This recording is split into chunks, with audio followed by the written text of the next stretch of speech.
One win away. You heard it. One win away, and the Mariners will be going to the World Series. And I will say it, I have never been in this kind of life before. I've never heard of it. Mariners are one win away from the World Series after a grinding Game 5 victory. And here we are. Mariners have a chance to do something that they have never done in their near 50-year history. How's it going, everyone? This is the Rooftop Sports, and here I am to cover the Mariners game for Game 6 of the American League Championship Series against the Toronto Blue Jays.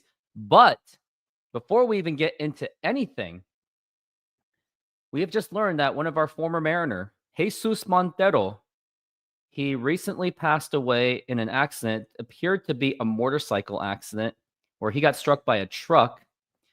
And before we even get to any of this pregame stuff, everyone going to remove your hats, and we're going to do a quick moment of silence for Jesus Montero.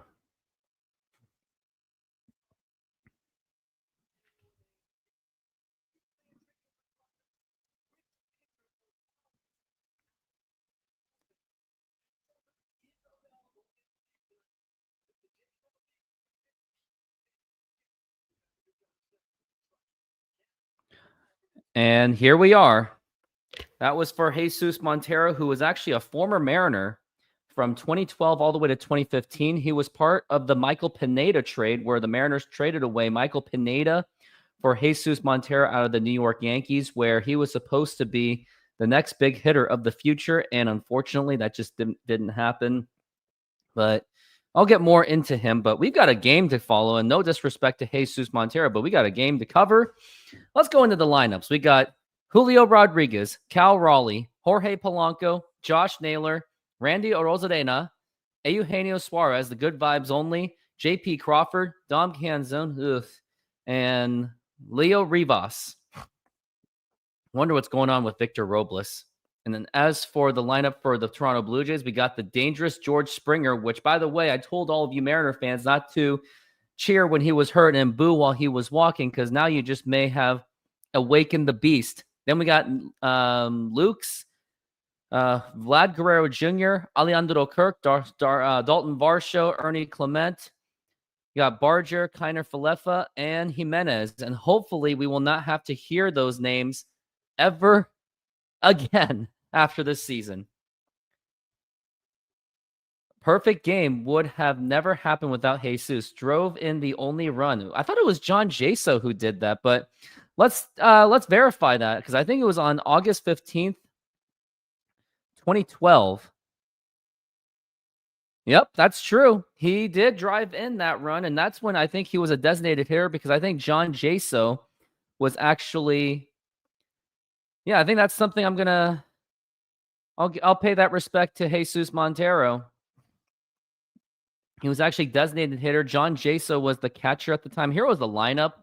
We got Dustin Ackley, Michael Saunders, Jesus Montero, John Jaso, Kyle Seager, Justin Smoke, Trayvon Robinson, Eric Thames, Brendan Ryan, and Felix Hernandez was the man of the pitching. He had 113 pitches, 12 strikeouts, and threw that perfect game. So who would have thought that it was Jesus Montero that was actually a contributor to that perfect game for Felix Hernandez? And it is unfortunate that his life was taken away. Unfortunately for himself, too, his career did not exactly take off to the level that he would have liked to. I mean, he had some exciting moments. I guess in 2015, he was actually showing his worth just a little bit. But it was 2012 that was his career high. 15 home runs, 62 RBIs, struck out 99 times, 135 games, batted .260 with a .298 average. That was his best season as a Seattle Mariner, where he was part of a team that only finished with an 75 and 87 season. Very disappointing season it was for the Mariners that season. But luckily, 13 years later, Mariners are in the position to win, to get to the World Series. And it's going to be tough doing so. Pitchers today is going to be Logan Gilbert versus Trey Yesevich. I think he pitched, he was the game 2 man. And Yes, he was, and he gave up those 5 earned runs, including a home run. And then he walked 3 batters and struck out 4. So we're going to have to see how this goes as we are in Game 6 of the American League Championship Series. And it's going to be a very, very, very long night. Yeah, I hope today is the day. We really want it to be October 19th, 2025 to be the day, because you do not want to go to a Game 7 where anything can happen. And today is already a day where anything can happen. And the Mariners, they barely got out of Game 5 out of the skin of their teeth. And this game's about to start in about, I'm going to say about 1 minute. And on next commercial break, I'll be running downstairs to get I'll be getting some soda as a toast to having a very stressful game. And the last 48 hours, I was actually having a stressless life where I just didn't even think about it. I had a really fun day. I went to Snoqualmie Sahara Pizza, where I got to enjoy some pizza and burgers. I know it's quite a bit. I'm going to have a heart attack. Yeah, checkmate. I think your heart might be on checkmate. That's all I'm going to say on that. So we're going to have to see where this goes. But I'm already stressed out too. That's why I was trying to not even think about the Mariners game last night. Luckily, I got to keep busy by doing a fantasy basketball draft with some of my friends. And it's going to be tough. No one's going to say that this is easy, and it shouldn't be. But we want it to be. Home teams are 35-20. They have won 6 of their last 7, so that's going to be a challenge. It's going to be all about who can force that Game 7. My life as a Mariners fan has been running through my mind in the last 48 hours. Yeah, pretty much. Well, the Mariners have gotten to Trey before, so maybe they can do it again, or it's just going to be a very tough game, but the Mariners are in a more favorable environment for their offense, and hopefully they won't have to live and die by the home run like what they did in Game 5, where all of their runs were attributed by home runs. And we got Julio Rodríguez up to the plate, and I better put this on too to really show that I'm ready. I'm really ready for Game 6 of the American League Championship Series. And this first pitch is brought to you by SeatGeek. SeatGeek. Get $20 off the purchase by using RoofTopSports. Promo code. Now here's the pitch. And now here's going to be a fly ball to center field, and that's going to be easily playable. And he makes the catch that was on the first pitch, and that's going to be 1 away for the Mariners. I'm hoping I can get my friend Josh here. He hasn't been present in any postseason games. I think that's telling. Why Robles is out? I think it's the matchup. That's why. And that he's been struggling. And now we got Cal Raleigh up to the plate. Cal Raleigh, who hit the game-tying home run in Game 5 of the American League Championship Series. And now here is the pitch. And that is way low for a ball. And that is ball 1. Just the idea that Mariners fans have been waiting 40 up to 49 years for a World Series appearance. It only takes us 1 win. And now the pitch. And that's going to be a strike. And that was a really nice pitch. That looked like a screwball, if you ask me. It kind of looked like one. They was considering it a slider. Now we've got 1-1. Now the pitch. And that's going to be a foul ball. And it's already on strike 2. Cal Raleigh in the ALCS is batting .278.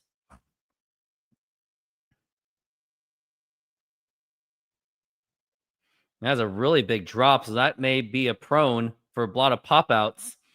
As now we're at 1-2 for Cal Raleigh, as he does normally hit well in the Rogers Center, formerly known as the Sky Dome. And now here's the pitch. And that's going to be up high for a ball. I was like, the umpire's not going to call a strike on that, isn't he? Is he? No, there's no way. And it's going to be ball 2. 2-2.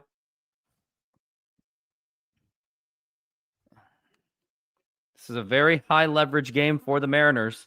And now here's the 2-2 pitch. Swing and a miss, strike 3. And you can already hear the fans going right after it. And that's going to be 2 outs. Toronto is a very intimidating place to play. And I thought New York was, but I think Toronto might be more intimidating.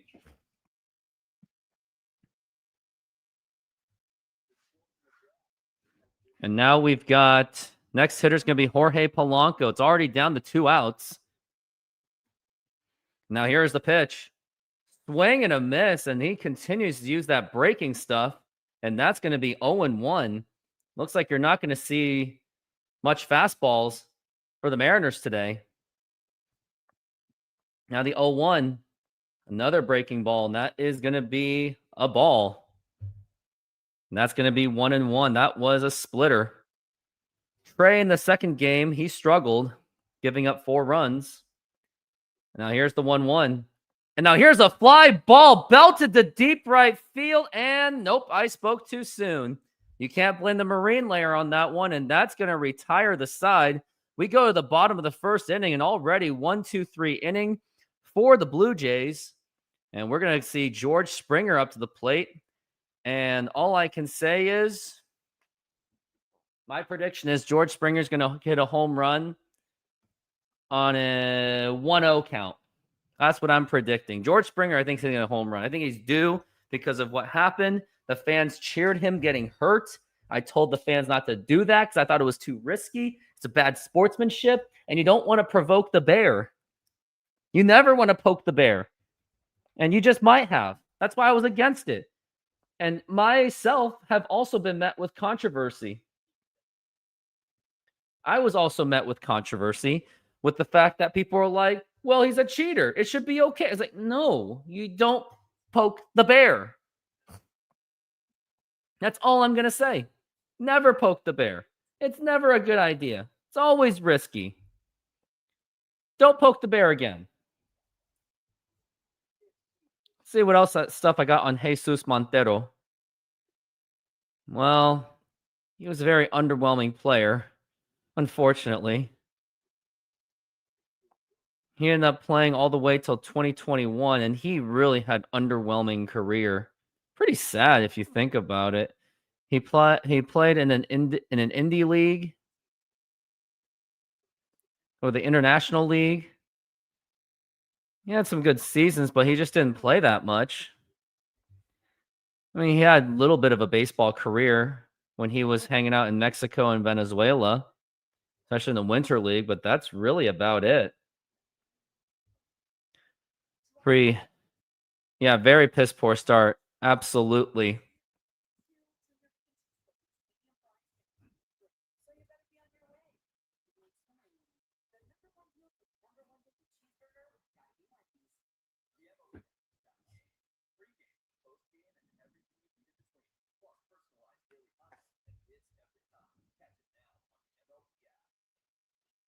And now we are back from the break.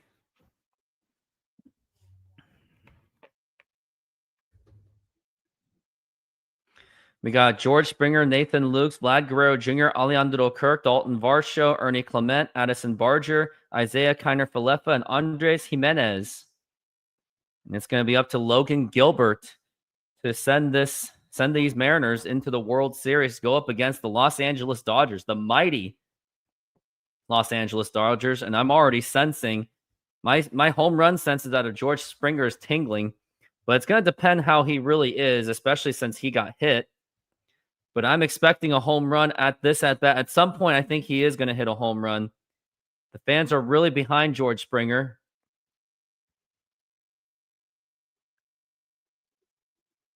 And now here is the very first pitch. And that is going to be inside for a ball. So I said it's going to be on a 1-0 count. So I think this is it. I think this is where he's going to hit a home run. I'm calling it right now. It is 1-0. He's wearing some kind of brace because he really did get hit in the knee. And now here is the 1-0. Swing and a miss, and that is going to be strike 1. Julio misses fastball, then Cal misses a splitter right in this hot zone. Yeah, it's pretty brutal. Mariners warning track power on point in the first, LOL. And now here is the pitch to Springer. And that's going to be popped up and foul. That's going to be a 1-2 count on George Springer. Honestly, I think anytime you just don't even allow any kind of a hit, I'll take that as success. But yeah, that really hurt from George Springer. It's not, and I don't think he really stepped into it. Because now we're at 1-2. And now here is the pitch. And that's going to be fouled again.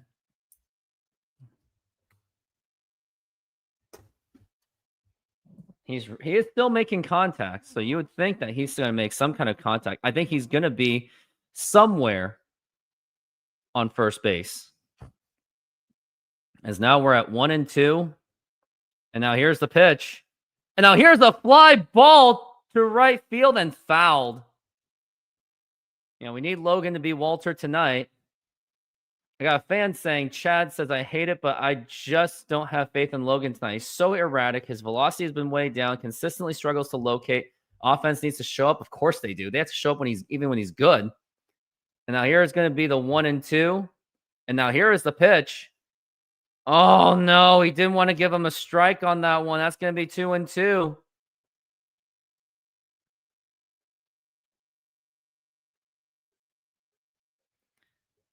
It looks like we're at 2-2. And now here is the pitch. And that's going to be up high for a ball. That's going to be 3-2 for George Springer. And this is where it gets dangerous. Honestly, if he walks George Springer, I honestly would not mind. He's had 6 consecutive games with an extra base hit. And I wonder if the Mariners are going to put that into consideration. As now we're at 3-2 for George Springer. And now here is the 3-2 pitch. And that's going to be fouled again. And I wonder if that's going to be playable for Josh Naylor. No, barely misses it. Not that he barely missed it, but he maybe had a chance, but it was too much to get to. Still going to be 3-2, and George Springer's really working the count.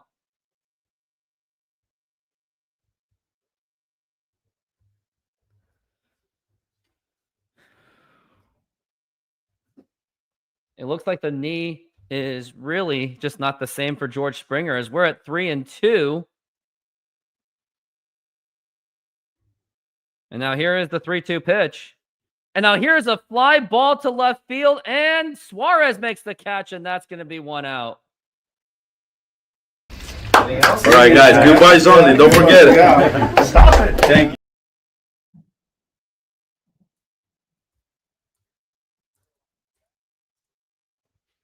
Yeah, broken bat.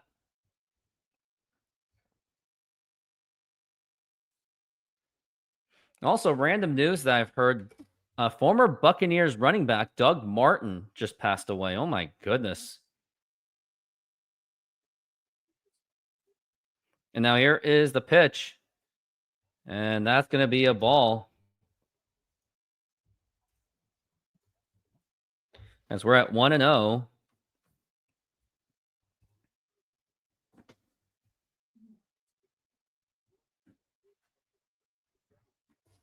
And now here is the 1-0 pitch. And that's going to be a strike.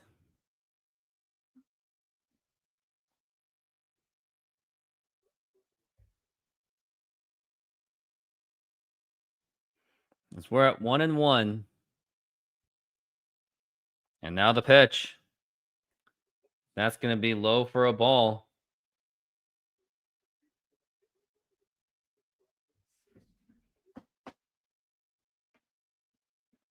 So we're at 2-1.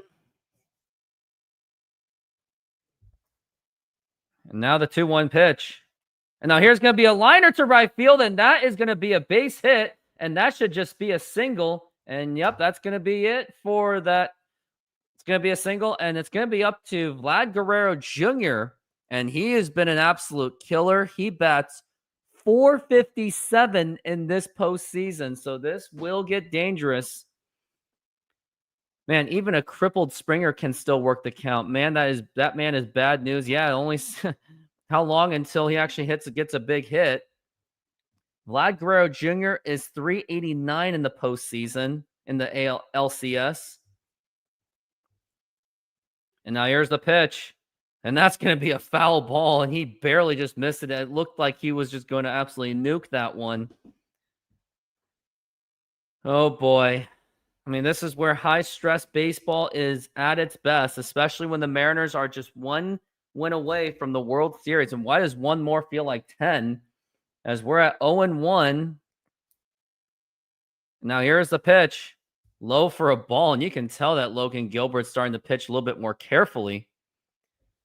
But it's really concerning where the starting rotation is. It seems that the best starter in the Mariners rotation is really just Bryce Miller, and everyone else has been struggling and been mid at best.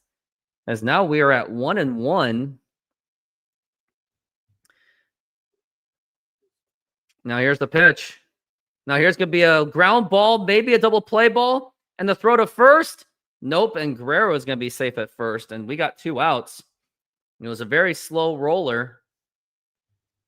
I was thinking maybe a double play, but the ball was just rolling too slow.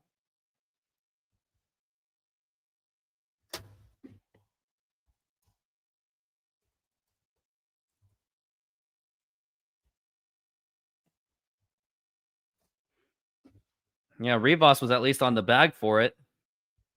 And now the next batter, I think, is going to be Alejandro Kirk. Yeah, I mean, it's a success when you're able to get George Springer and Vlad Guerrero Jr. out.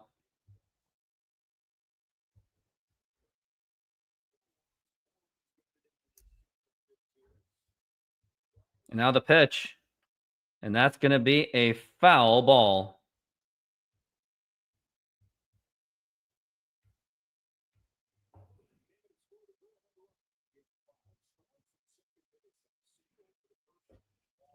As we're at 0-1. And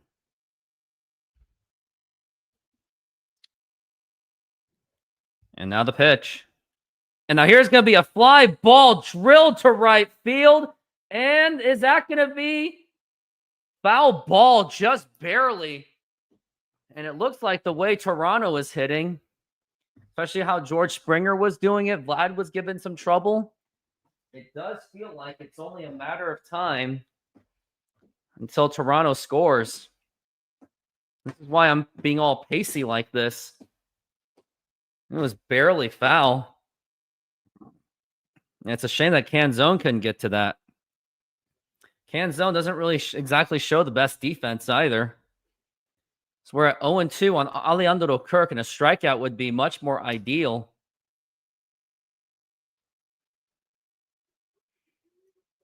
Don't really care who the umpires are.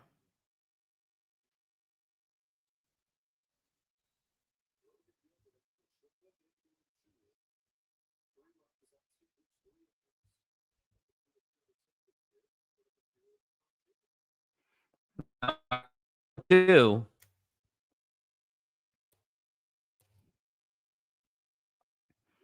And now the pitch.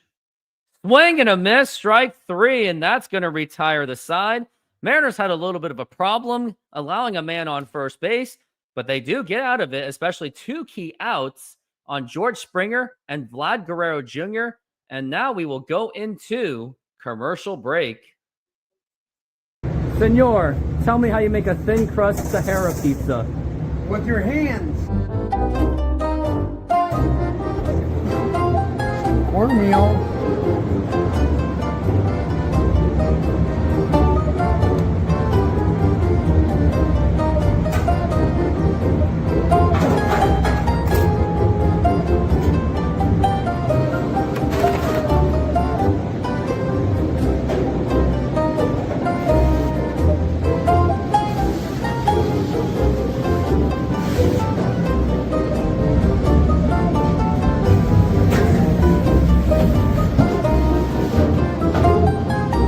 Hello, baseball fans. I'm excited to announce that we are still offering 50% off pizza and 25% off bowling Monday and Tuesdays.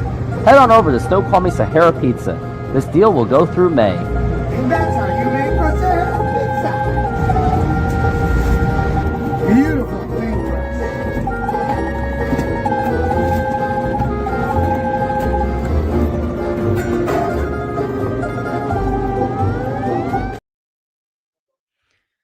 Well, commercial commercial break is still going on. And who are the next set of hitters? We've got Josh Naylor, Randy Arozarena, and Eugenio Suarez. It's going to be rough.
Never felt so much stress for this game.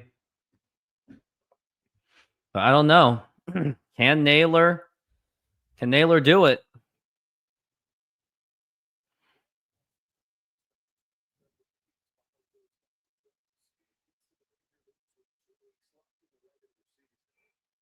And we are back from the break. And now the pitch to Naylor. A big swing and a miss, and that's going to be strike one.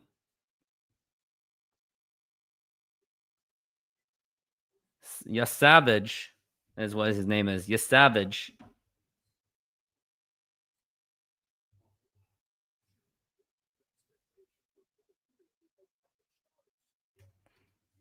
Now we're at postseason 325 for Josh Naylor. And now the pitch.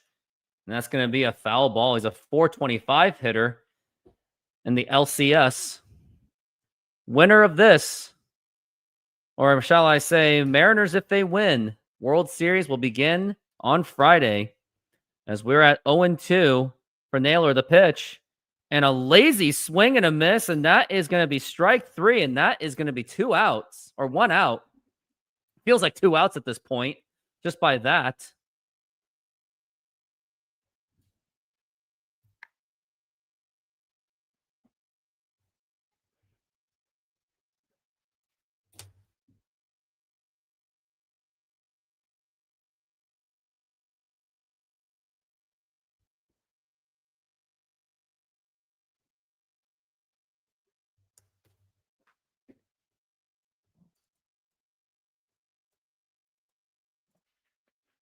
And now here is Randy Arozarena up to the plate. Now the pitch.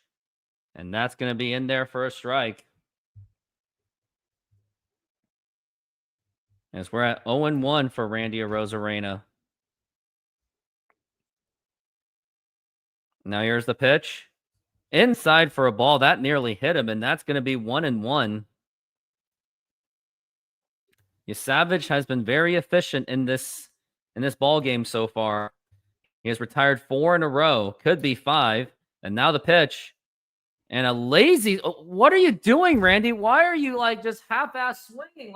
Commit to it. Yeah, Randy is proving that he is a very expendable player. As we're at 1-2 for Randy Arozarena. And now the pitch. Now here's a fly ball foul. And I'm calling a strikeout right there. It's going to be a strikeout for sure.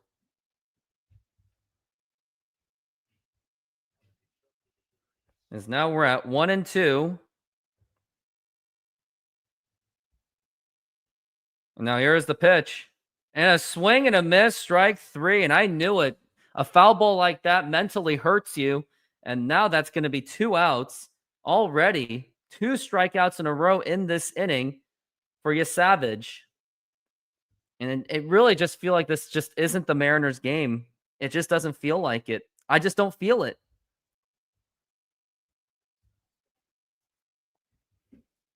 And now the pitch.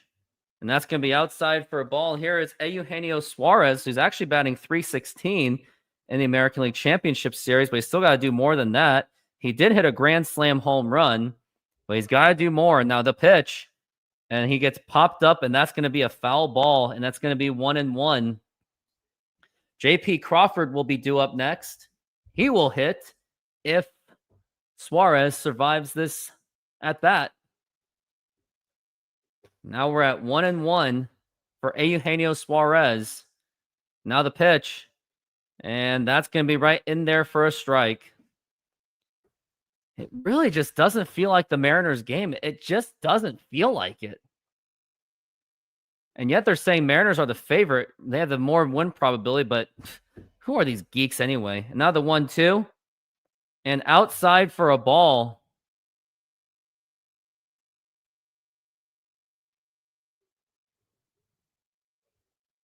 As now we're at 2-2. Now the pitch. Now here's a fly ball, and that is going to be a foul ball. Mariners just cannot keep the ball in fair territory. Not one chance at all. As we're at 2-2 for Eugenio Suarez. Need a big hit from him.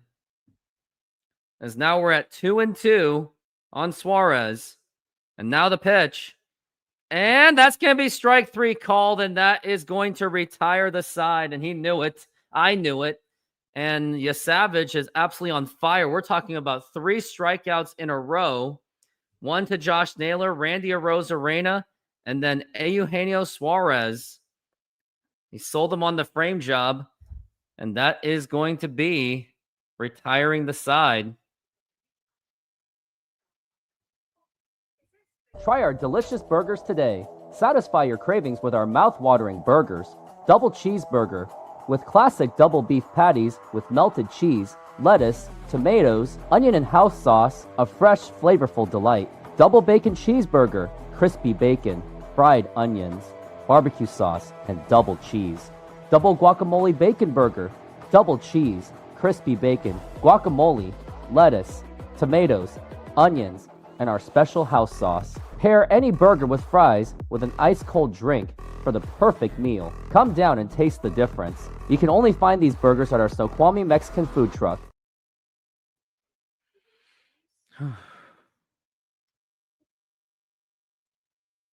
Since 2022, I have been building the Rooftop Sports YouTube channel, and I want to thank all of you for your support and engagement. Without all of you, there is no Rooftop Sports. Now, if you would like to take your support to the next level, join my exclusive YouTube membership program for just $5 a month. Get first access to new videos, ad-free content, and exclusive insights from my fantasy sports, as I do play many fantasy sports leagues. Plus, follow along with my softball seasons like never before. You also get access to my own emojis to use to comment on my videos and my live streaming shows. For just $5 per month, become a bigger part of my community and get ready for unparalleled sports experience. Let's do this.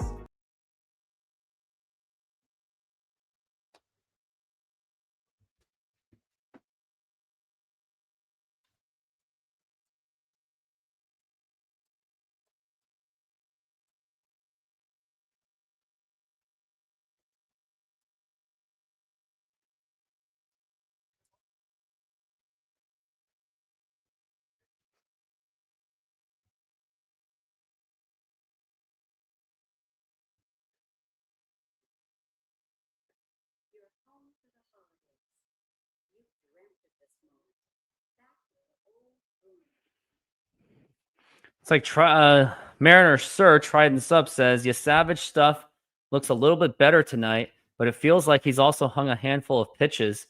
Got to start punishing the mistakes if he keeps making them, because when he executes to a location, it's mighty tough." Yeah, I can see that. And now we are back from the break. And now it is going to be Dalton Varsho. And now the pitch. And that's going to be right in there for a strike. Now it's on the Blue Jays' favor for them to win today. Yep, I got to wear that catcher's mask. I don't feel good at all. I feel like I'm someone I would be in a fetal position. Now the 0-1. And now here's going to be a line drive, and that is going to be a base hit. And Julio gets it bobbled off, and now that's going to be a free base to second base. And Julio, what are you doing? Pay attention. This is exactly why you are playing below your potential, because you have absolutely no fundamentals. Now we got a man on second base, and it really does feel like a matter of time. Maybe Mariners fans shouldn't have cheered George Springer getting hurt. You just motivated the whole team. You opened Pandora's box. I warned you all not to cheer. Wasn't so much I don't care about George Springer. It's more of a strategic thing. And now here's Ernie Clement, and now here is the pitch. And that is a strike.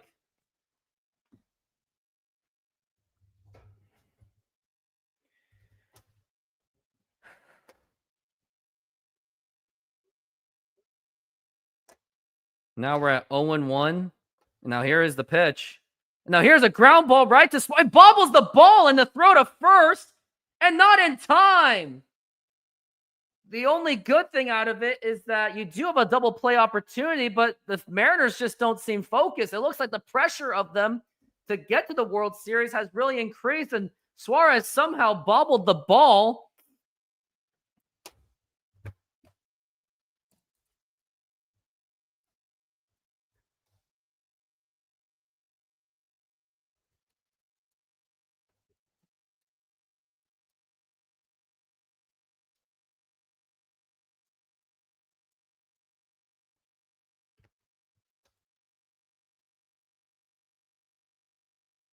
It just feels like only a matter of time. We got two men on with absolutely nobody out.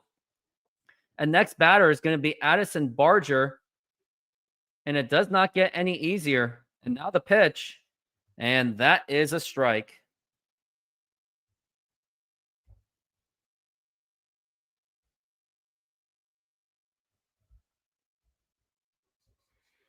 As we're at 0-1. And now here's the pitch. Swing and a miss, and that's going to be strike two. And the Mariners don't want to go into Game 7 because you do not want a struggling George Kirby to be playing. As now we're at 0-2 for Addison Barger. And he's really taking his time. I wonder if he did call time. If he didn't, then the clock should be going down on him. A double play is needed. Now the pitch. And that's going to be way outside for a ball. Mariners cannot be falling behind this early already. And it does seem like it's only a matter of time, especially when the odds say it's at 58% for the Blue Jays' favor. And now here's the 1-2 pitch. Now here's going to be a ground ball foul again. I mean, just the contact that the Blue Jays are making, they just seem very hyper-focused. As now we're at 1-2. 1-2 on Barger. He's batting 176 in the LCS, but that may not even matter. And now the pitch. Low for a ball, 2-2, and Gilbert is really losing it. Now he's getting close to 30 pitches, and it looks like we may have a bullpen day.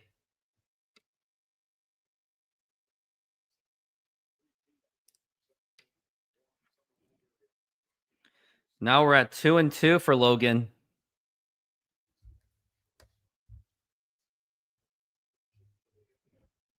It really would have been nice if the Mariners got one more win, especially in Seattle, where they got embarrassed by Toronto. 2-2 pitch. And now here's a liner to right field, and that is going to be a base hit, and the Blue Jays are going to get on the board. And now the Blue Jays have taken a 1-0 lead on a single by Addison Barger, and it really does seem like Game 7 is going to happen. I mean, just look at the way that they're hitting. Mariners can't even get a hit. They've been striking out more than ever. I'm already calling it Game 7. And it's not like, and it's all these little hits that are happening. And also the two costly errors are also the reason why we're in this position. Like if you had Julio not making that error, you possibly would have had a double play by Eugenio Suarez if he had also paid attention. And now here's Isaiah Kiner-Falefa.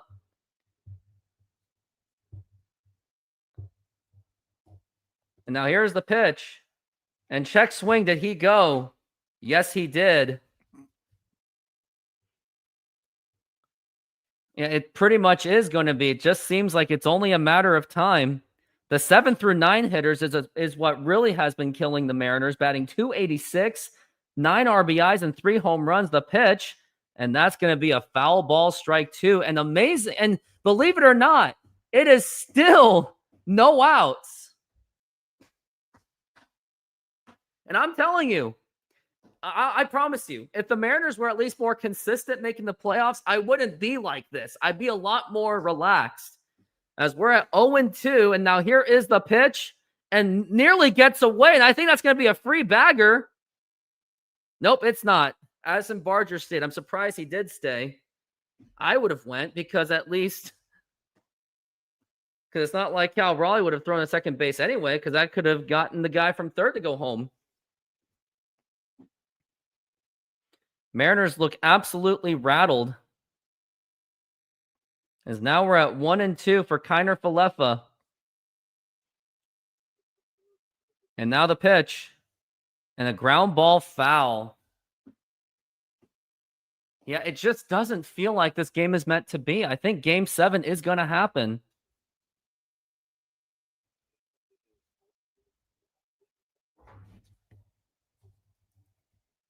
Now we're at 1-2.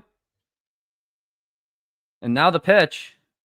Now here's going to be a ground ball. That's going to score in the run here. And he bobbles the ball again. Suarez bobbles the ball. Now it's 2-0. And closer to Game 7. I mean, look at the win probability. It is 72.4%. And if I were you, if you want to make a chance for $100, just put in $1 in the set on the Mariners, and you'll win $100 if they somehow get it. It just doesn't feel like it's meant to be. Suarez has been off his game too. He struck out and he has 2 errors. Honestly, I just want this game to end. Can we just fast forward to this and just accept it's going to be a Game 7? I've already accepted it. It just doesn't feel like it's meant to be.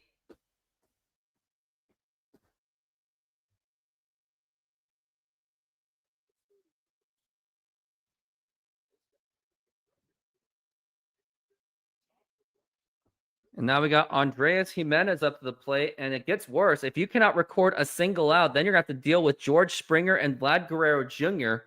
because they'll be guaranteed up unless the Mariners can get any kind of a miracle kind of play. And now the pitch, and now it's going to be a bunting attempt, and that's going to be a foul ball.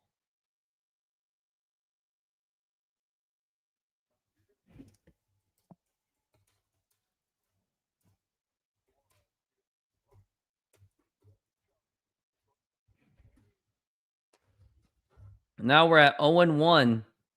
And now it's going to be another bunt attempt, and that's going to be low for a ball. I wouldn't say meant to be. Our offense has been god-awful early, and Gilbert has been god-awful. The entire starting rotation has been god-awful, with the exception of Bryce Miller. Everyone else has been prone. And now the pitch. Swing and a miss, and that's going to be strike 2.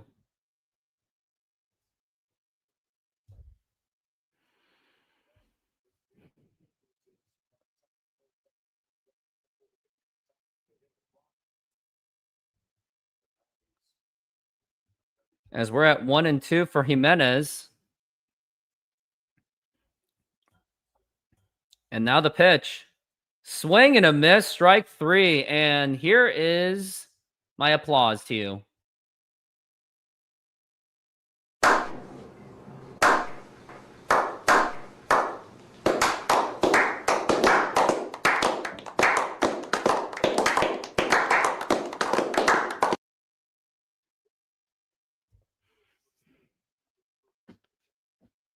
I've never hated the team more than the Toronto Blue Jays and the Detroit Tigers.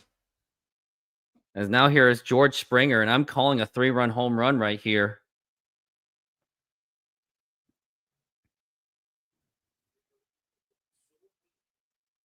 And now the pitch. And that's going to be low for a ball. Mariners really wasted it. That's why when the Mariners were up 2-0 in this series, I was telling Mariner fans not to make World Series plans already. Now the 1-0, low for a ball, because a 2-0 lead doesn't guarantee squat at all. As now we're at 2-0.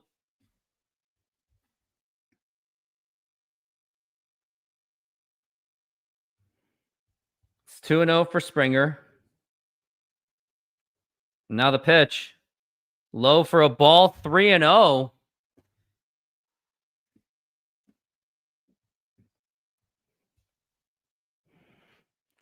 Sometimes you just feel, yeah. I guess Dan Wilson is punting. Like, why would he do that? Such a loser mentality. That's why I don't think Dan Wilson is that good of a manager. As we're at 3-0, now the pitch. And ball 4, take your base. And now the bases are loaded with just one out. I think how rested is the pen will be tough.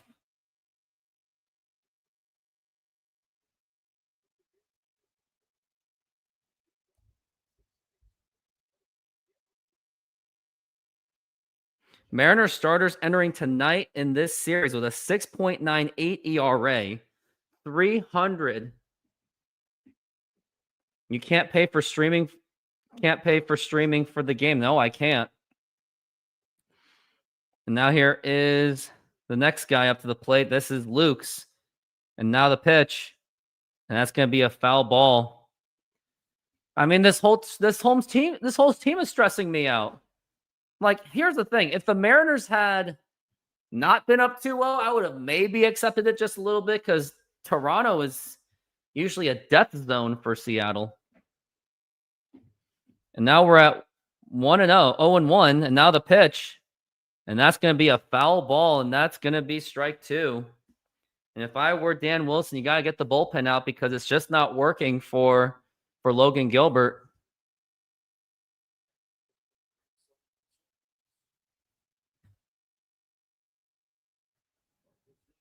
As we're at 0-2. Now the pitch. Swing and a miss, strike 3, and that is going to be 2 outs. But it's going to be Vlad Guerrero Jr., and you can already sense a grand slam home run already happening. Yeah, the thing is, if they get out of this with only 2 runs, yeah, I would think that this is a wild success. But the Mariners offense have got to step up, but I don't think you're going to be doing that against Savage, he's already have 4 strikeouts in 2 innings. Of course we're not.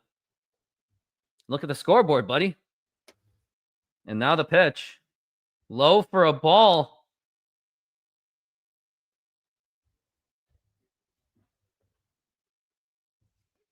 Now we're at 1-0. 46 pitches for Logan Gilbert.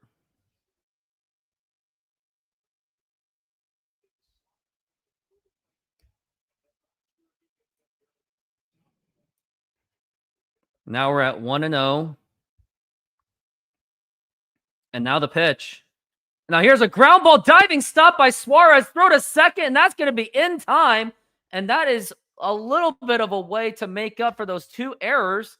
Kind of a too little too late, but he still saved like a potential extra base hit or any kind of a base hit. And Suarez makes an excellent play. And I think I'm due for some water. Yeah, give me some water. Yeah. All right, guys. Goodbyes only. Don't forget it. We're making half pineapple, half tiki with barbecue chicken. You put the garlic.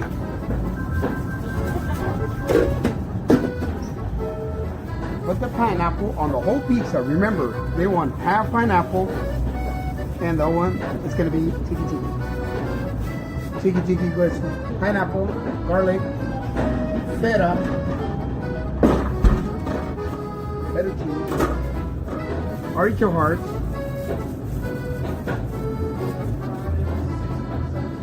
and the chicken. And we're gonna spread some barbecue on top.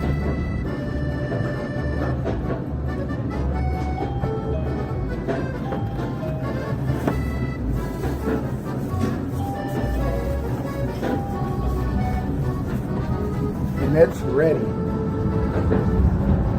it on the oven. Let it run.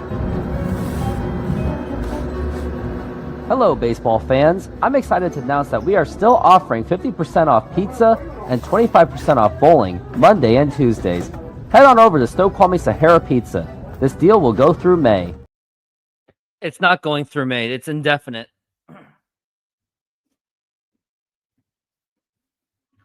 What in the world commercial? It's got to be another Apple commercial. Yeah, it is. Yep.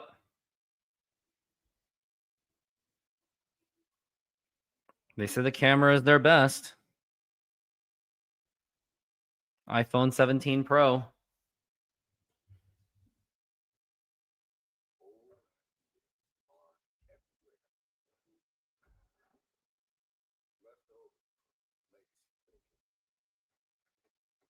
Weird commercial.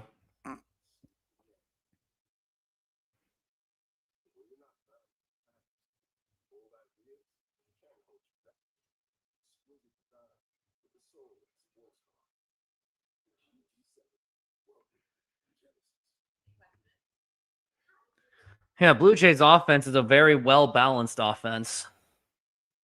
It's an offense that I would love to have.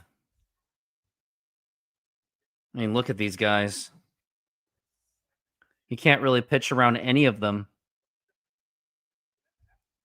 Except maybe Alejandro Kirk.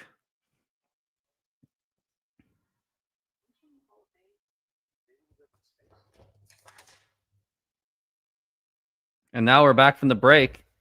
And that's going to be up high for a ball. It's going to be a very long game for the Mariners. J.P. Crawford is batting 125 in the ALCS. And now the pitch. And that's going to be a strike.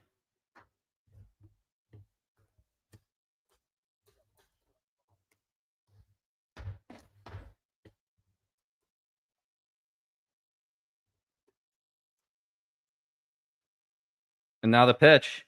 Swing and a miss, and that is going to be strike two.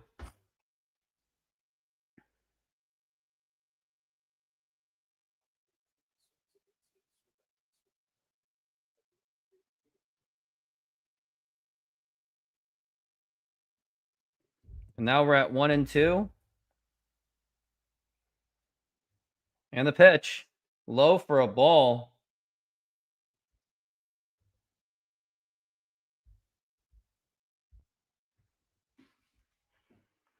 As now we're at 2-2. And now the pitch. Low for a ball, 3-2. I agree, Fritz. You are absolutely correct.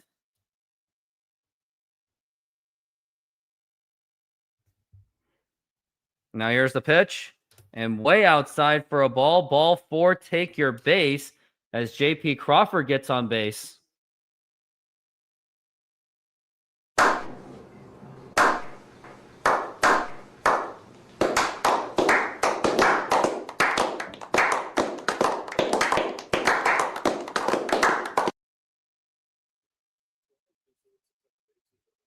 Now here is Dom Canzone. Oh, great. Why?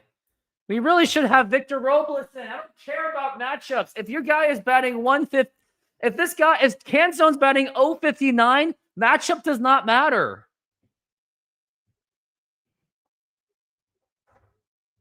And now here's the pitch. Swing and a miss, strike two. Just that swing is all I need to know that Canzone. Oh, man, I'm going to post this I'm going to rage post. When Canzone is hitting 059, the pitch low for a ball, and that's going to be ball 1. Matchups.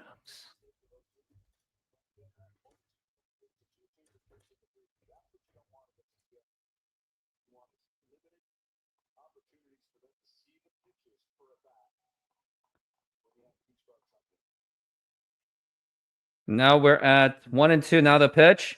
And very predictable strike. Can we please just get Canzone out of there? It's just not working for him. I love what he did in the regular season, but it's just not there for him. It's just not meant to be. Let it go. Because if you're batting 059, now it's like 056. Matchups matter.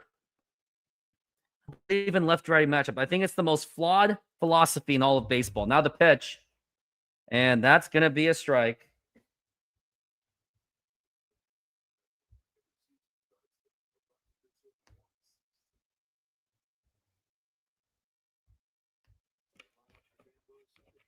As now, here is Rivas, who is 0 for 7 the LCS. Now the pitch. Why are you swinging at this? You're not a home run hitter. It literally is hitting the ground. Are the Mariners not even trying?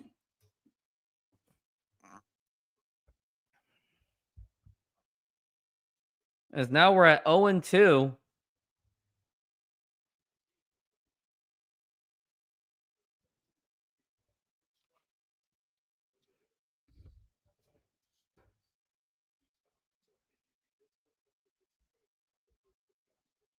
Now we're at 0-2 the pitch. And low for a ball. I'm surprised he didn't swing at that.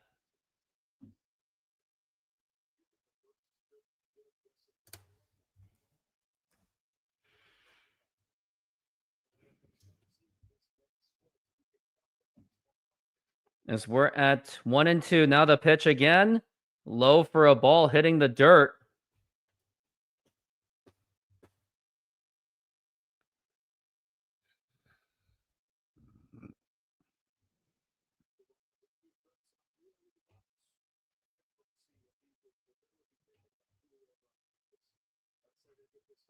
As now we're at 2-2.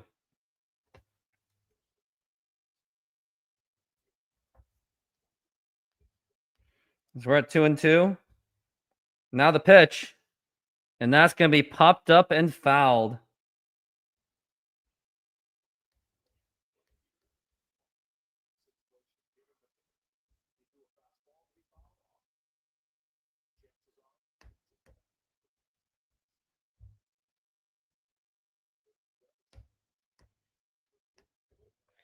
As we're at 2-2. And now the pitch. Up high for a ball. That's going to be 3-2. A walk would really be nice, but it's going to be tough to do it when you have Ernie Clement, who has now 5 strike. Not Ernie Clement. Savage at 5 strikeouts. As we're at full count 3-2. And now the pitch. And now here's going to be a fly ball. Is that going to be enough deep to right field? And actually, that's going to be off the wall, off the tip of the wall. And that's only going to be settled for a single. Lower the damn fence, Blue Jays. I hate your stupid stadium.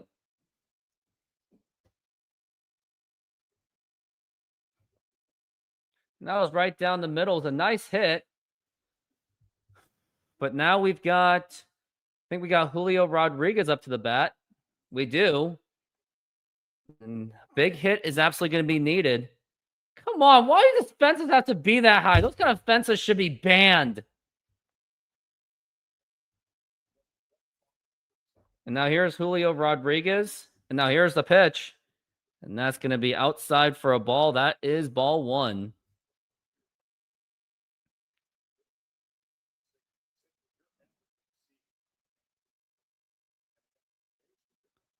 And now the pitch. And that is a ball throw to first. Rivas, you fucking dumbass. What are you doing? Pay attention.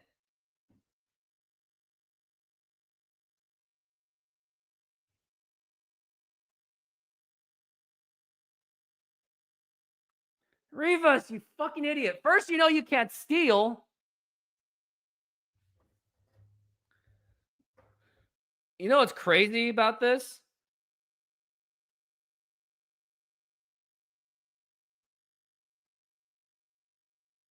Dan Wilson, you idiot. He is out.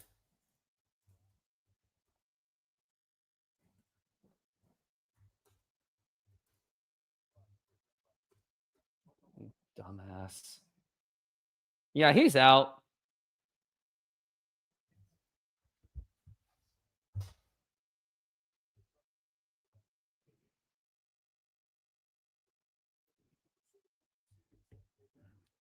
Dumbass.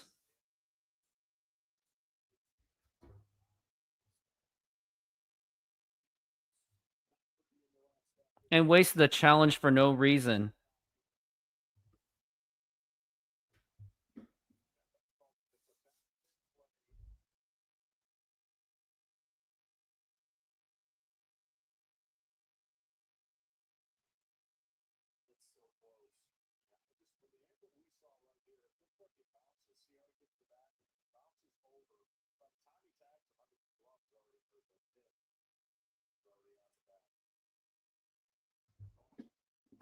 Honestly, Rivas deserves to be out.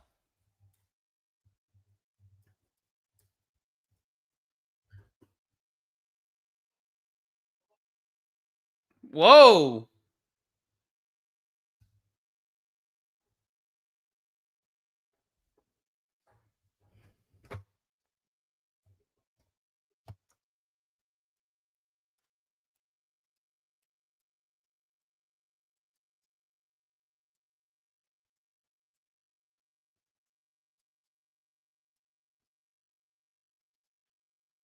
Now we got 2-0.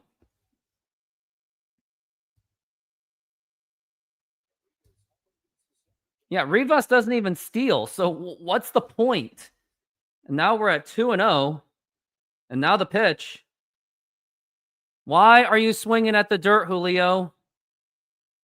Can you please not do that?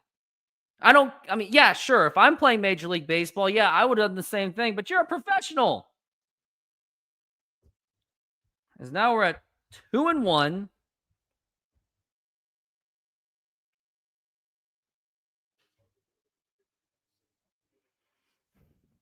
And we're in a hitter's park, so they really have no excuses. And now the 2-1 pitch. Low for a ball. That is going to be ball 3. And hopefully you can get a walk. And honestly, I'd rather strike out than get a ground out because you'll be risking a double play. So maybe I would hit like hell. And now the pitch. And ball 4, take your base. And now we got the bases loaded with 1 out with Cal Raleigh. What can possibly go wrong? Everything. Woo! Yep, as you can tell, I'm very pacey. This is exactly what I am right now. I'm very pacey. Now we got Cal Raleigh, and I think the pitching coach is just saying, dude, relax. It's the Mariners. They choke. You're good. Just don't pitch strikes. He's going to fall for it anyway.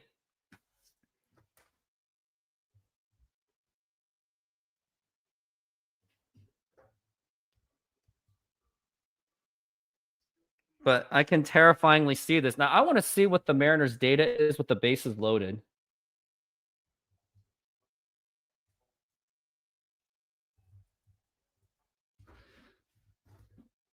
Forget it. Now, here is Savage to Cal Raleigh. Now the pitch. Now, here's going to be a ground ball, double play ball, throw to second, and a throw to first, and that's going to be a double play.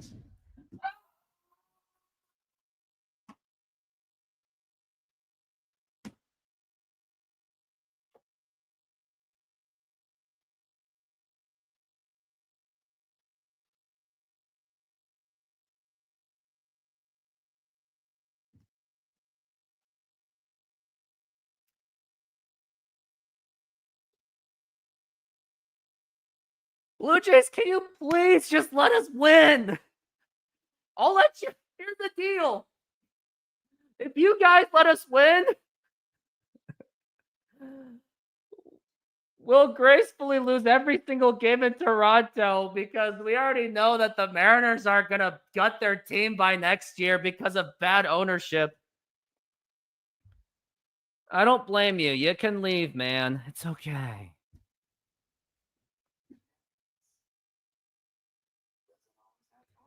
Can't the Blue Jays just let the Mariners win? They will easily reload anyway next year because they have great ownership for the Mariners.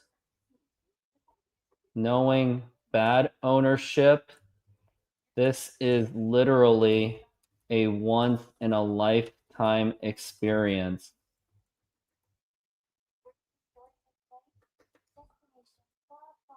I'm telling you, the Blue Jays, they have nothing to lose. The Mariners, they have everything to lose.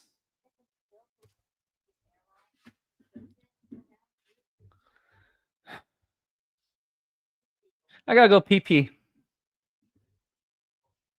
Now sizzling at Apollo Mediterranean Greek Food. Come enjoy our flat-top grilled Greek chicken and beef, Slovaki tender, juicy and bursting with Mediterranean flavor, served with savory yellow rice, fresh daily cut veggies for our crisp salads, homemade hummus, plus warm pita, and our signature tzatziki, perfect for a fresh filling meal made with care. Cold beer available. Order now at apollogreekfood.com. Come visit us for a delicious meal and a cold beer. We'd love to serve you.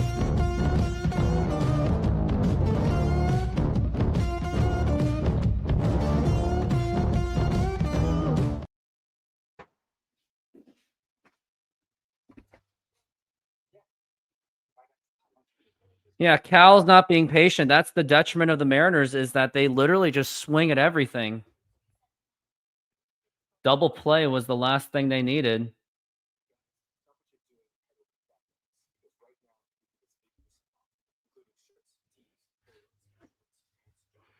No, these teams, Blue Jays at least make the playoffs consistently. Mariners, they may not even make the playoffs again next year.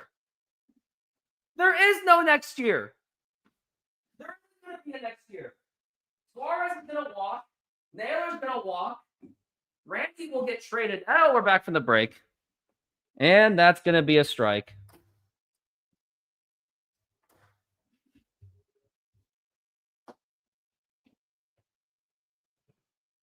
Now we're at 0-1. And now here is the pitch. And that is a strike, and that's going to be 0-2 for Alejandro Kirk.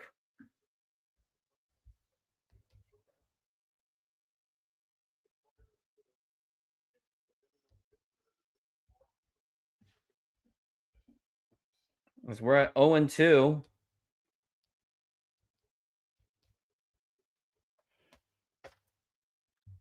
And now the pitch. And that's going to be low for a ball, 1-2.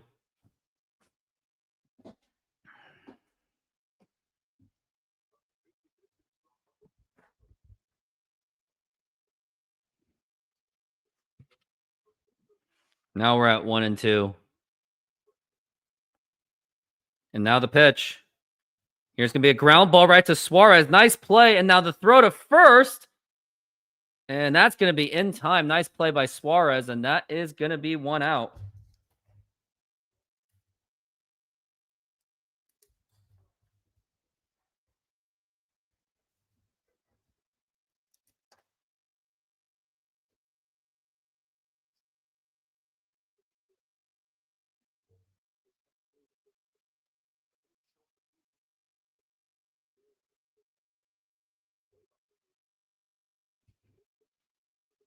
Now here's Dalton Varsho. And that's going to be a strike. Yeah, thank God it was a sumo wrestler. Yeah, you're right. I like how you're saying it, Fritz. As now we're at 0-1. Of course the Jays aren't finished. The Mariners are finished. Now the pitch. And that's going to be a strike. And that is going to be 0-2. Mariners definitely need a clean inning. As we're at 0-2. And now the pitch. And now here's a fly ball to right field, and Canzo makes the catch. That's going to be 2 outs.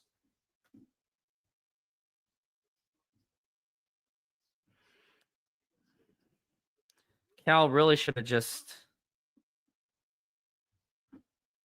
Why is Vlad feeling all passionate about it? They weren't going to score anyway. I don't know, Fritz. The way that they're hitting, it's atrocious. all their getting on base was based on walks. Now the pitch. And now here's a fly ball drilled to left field. And here's Randy. And it gets out the top of the wall. Is that a home run? And that could be an inside the park home run. No, it's going to be a triple.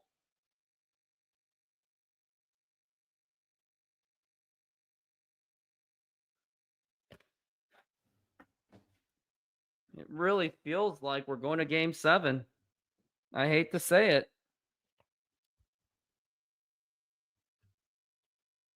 I mean, you can't. I mean, what was Randy Arozarena really going to do?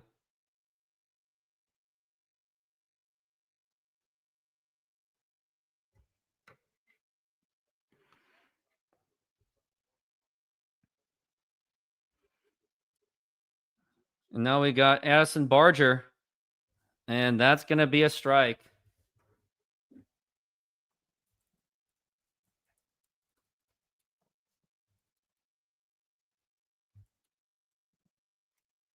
Now we're at 0-1. And now the pitch. And now here's a fly ball drilled to right field. Forget about.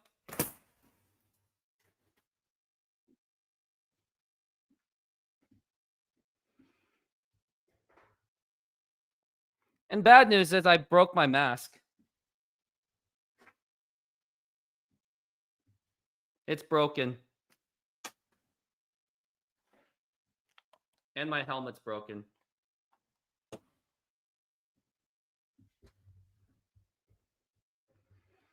That's how frustrating this game is. Congratulations, Blue Jays. You're going to game 7. And you're going to the World Series.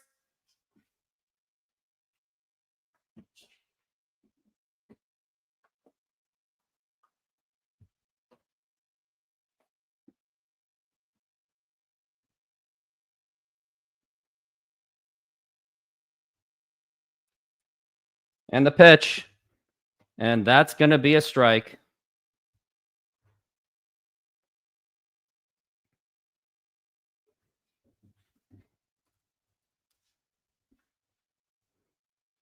Now we're at 0-1. And now the pitch. Swing and a miss, and that's going to be strike 2.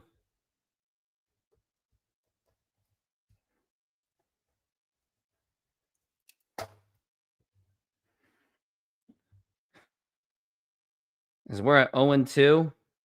Now here is the pitch. And that's going to be 1-2.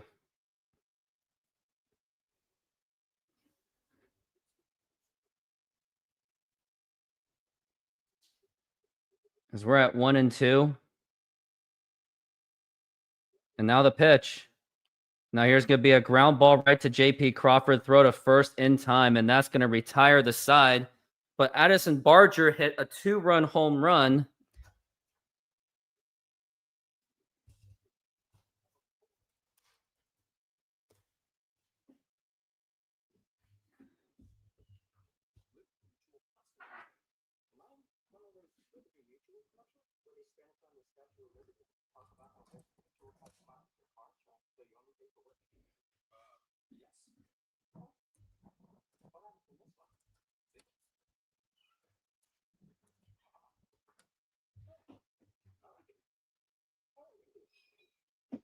Here, I'll show you what happens.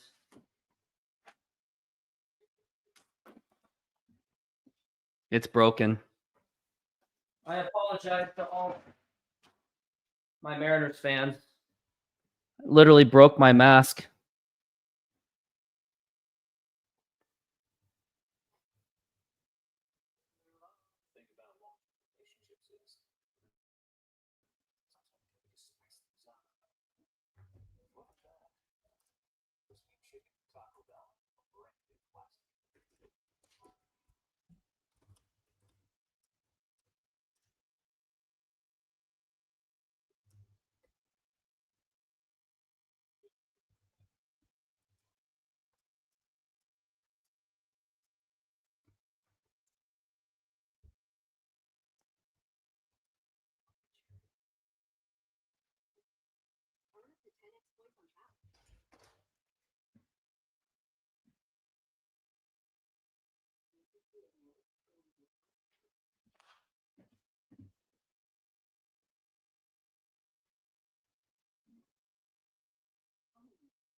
I know. I'm honestly really depressed that I broke my helmet. That helmet, I had it since 2001, signed by Aaron Seeley. And now that helmet is gone. Unless I can technically still wear it. That's where it's at. And I guess I'll still wear it. But the mask is broken for sure.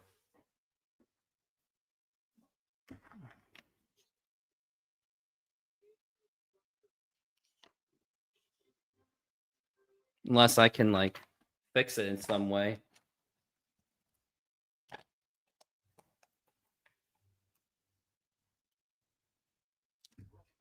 Nothing I can really do. Okay, let's see what Dan Wilson's saying.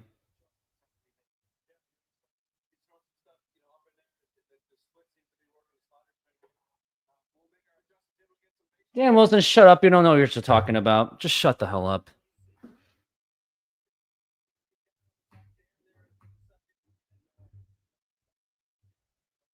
Now here is the pitch to Polanco. And that's going to be low for a ball.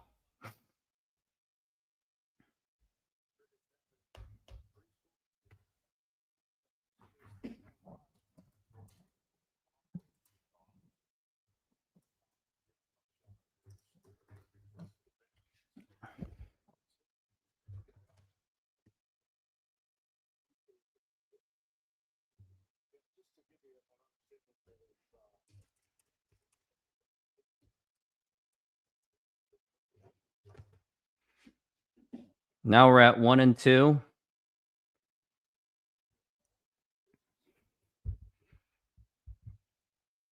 And now here's the pitch. And that's going to be outside for a ball. I know. It's almost like we complain that this team doesn't even make the playoffs. And then when they're in the playoffs, they do everything they can to make the fan watching experience as terrible as possible. The pitch is going to be a foul ball. Oh, yeah. Super Bowl years were way more comfortable. Way more comfortable. And at least they knew, at least the Seahawks were going to be more consistent. Now the 2-2. And now here's going to be a fly ball to right field and right to the right fielder, Barger. And that's going to be 2 outs. Froster, look at the score, and I will let you know how and that will give you an idea how I feel.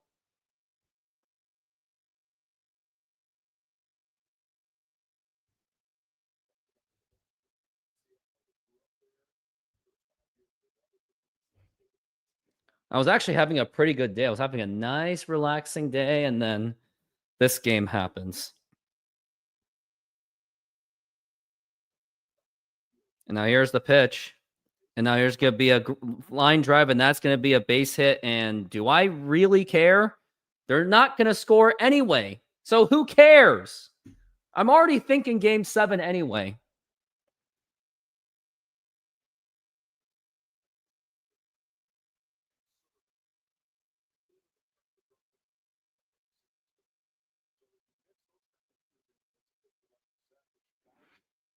I know that whole math thing was going to be the future. Now here's a Rosarena. And now the pitch. And that's going to be a foul ball. 3 of the higher end pitchers in this league absolutely shelled. That's because the game is hitting the ball. Their job is to contain it, not to hold them to 0-1-2 runs. Yeah. Now the pitch. There's going to be a ground ball, and that is going to be... Oh, and it gets bobbled by Clement, and now everyone is safe. And now we got runners on first and second.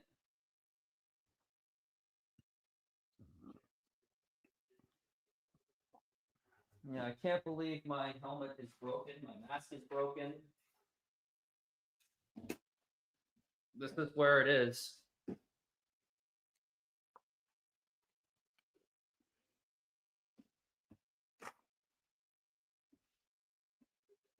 Now here's Eugenio Suarez up to the plate.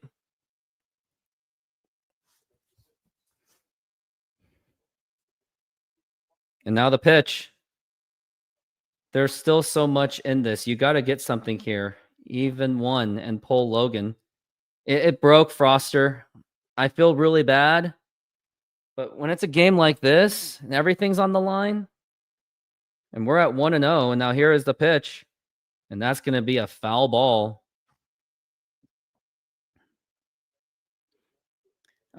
Fritz, I really love your optimism. Honestly, I need your comments like that.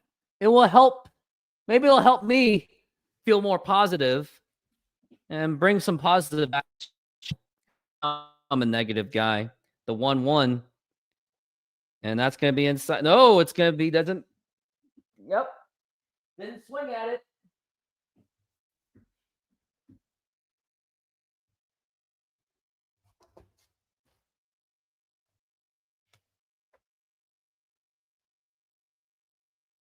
And now the pitch.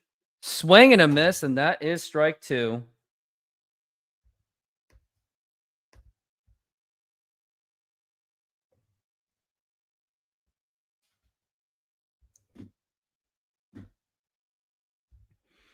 Now we're at 2-2. Now the pitch. Why are you swinging at that, you idiot?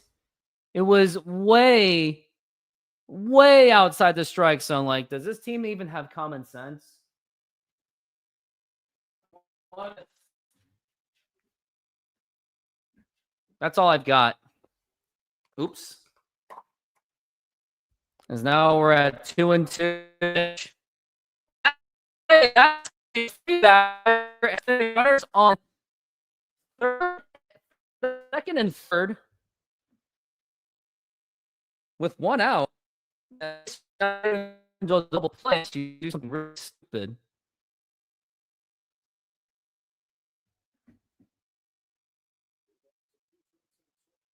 Yeah, it's gonna be a full count, 3-2.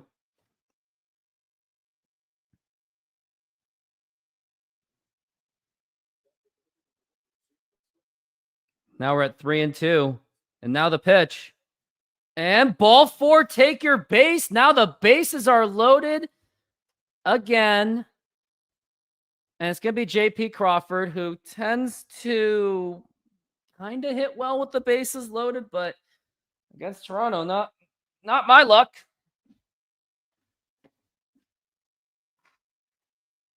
Man. See, I'm not going to bury this thing. I'm just going to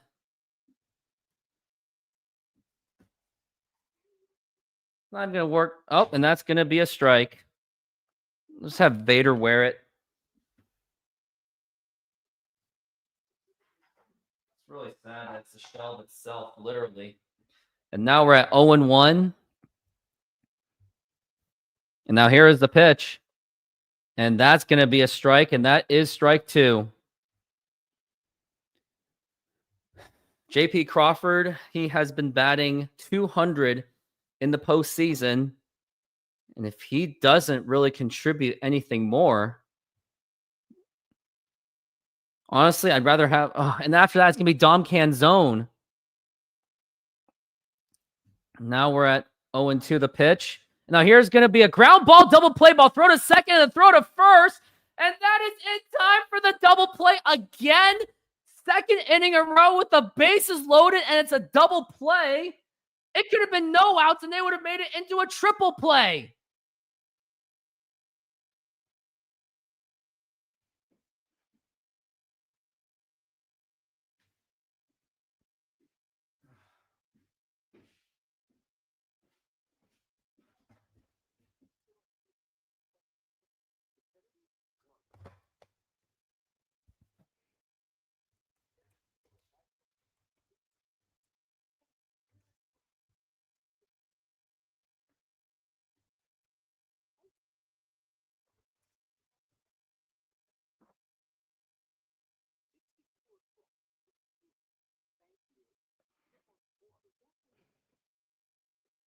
It's because he hit it hard. It's a double play. I mean, there's a lot of luck in baseball. Yeah, but their approach at their plate is also terrible. All about trying to hit home runs and too many hard hits rather than try to do something like blue base hits or something like that.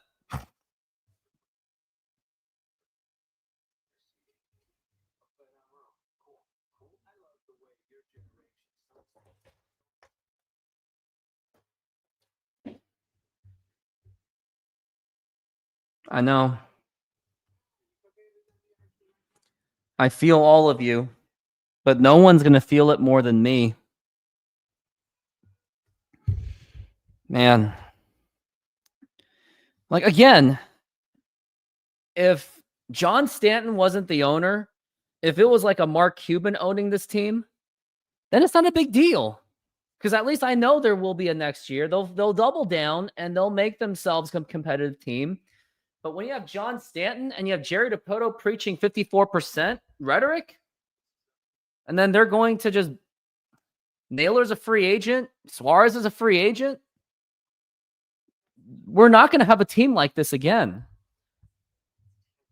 There isn't going to be a next year. I'm going to tell you that. I'm warning all of you Mariners fans. There isn't going to be a next year. The only next year you're going to get is a mediocre 85 fringe win team.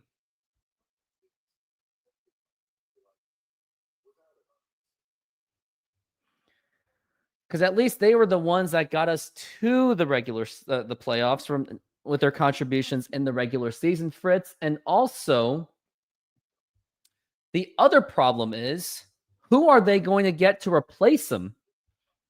There's really, well, even if there was, even on a very deep free agent class, they're not going to capitalize on any of them. So that's why they got to lock them up. But at the same time, we got to win game 6. I mean, there's no doubt about that. But I don't think it's going to happen. And we are back from the break, and now here's the pitch. And that is a strike. But the thing is, I agree with you. Randy's terrible, but who are they going to get? Man, John Schneider's really made himself a very unlikable figure. And now the pitch. Check swing. Did he go? He did not. Yeah, but can you really depend on Laz Montez doing it right off the bat? He's still in Double-A. There's not really anyone in the outfield that can step up right now. And the pitch. Swing and a miss, and that is going to be strike 2. Fritz, I know, but that's still... It's still a lot to bank on. It's still too much to bank on. And now it's the 1-2. And now it's going to be the 1-2 pitch. Way up high for a ball.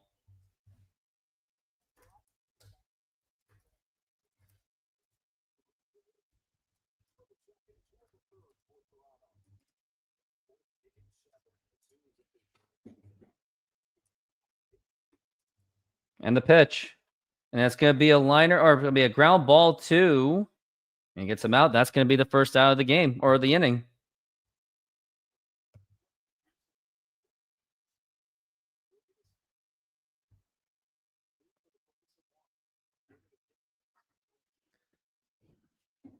Anyone offense except Julio and Cal can go. I love to re-sign Naylor. I mean, that's it, right? Yep. Polo had some big moments, but yeah, he's probably not going to do it again. Yeah, they always do that. And now here's the pitch to Springer. And now here's a fly ball.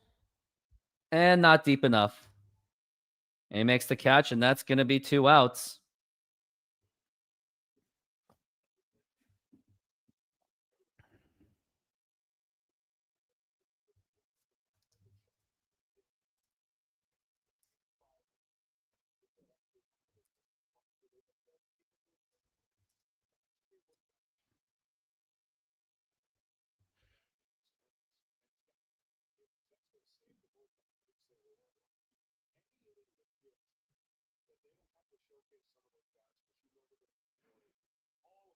Now here's the pitch to Lukes.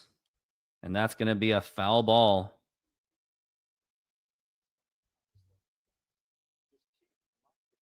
How have they looked against real competition? You do make a point, but who else are they going to replace them with? That's the question. That's why there isn't going to be a next year. And now the 0-1 pitch.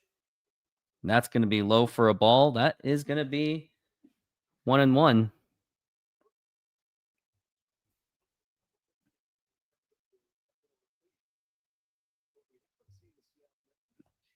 Bryce Miller's still very volatile.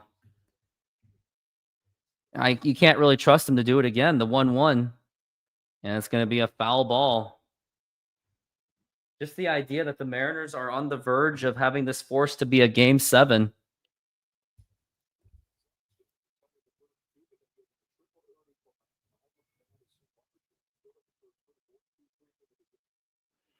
As we're at 1-2. And now here is the pitch. Low for a ball. That's going to be 2-2.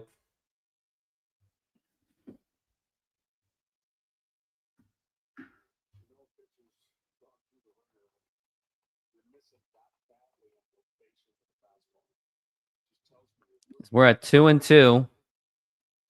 And now the pitch.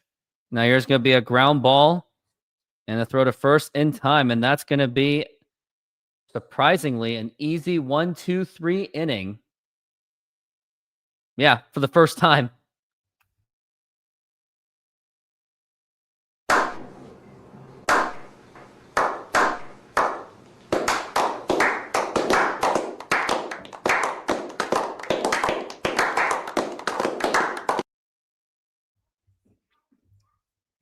But they're not finishing them.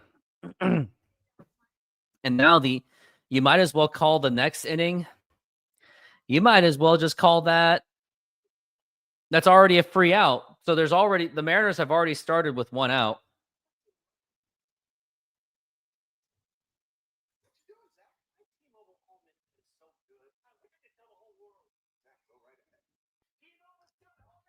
Man, I got back in my room for that. What a disaster moment I had as a Mariners fan.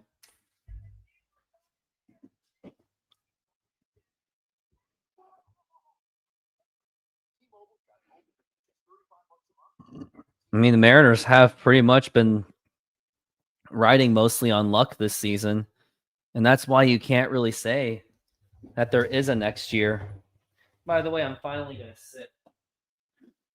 The only reason I'm standing because I had some Chinese food for dinner. You know what? I will take you up on that because Jay Trident Podcast won't be there. So let me send you the invite. I'll just do it right over here, but don't come in yet.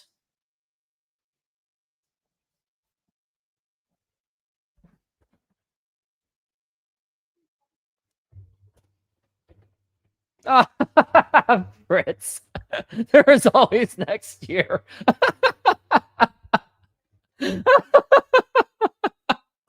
Oh, Fritz, I love you.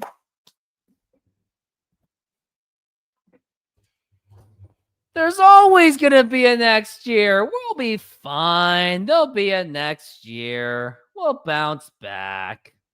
Yeah, Canzone has shown that he could not be a playoff ball player. No.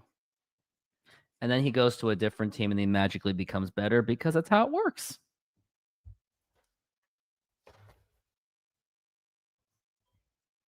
Gotten so much engagement so far, and I really do love it. Just wish I had more people. That's all. Maybe I scared people away by throwing my helmet, breaking my mask. I shattered it, literally.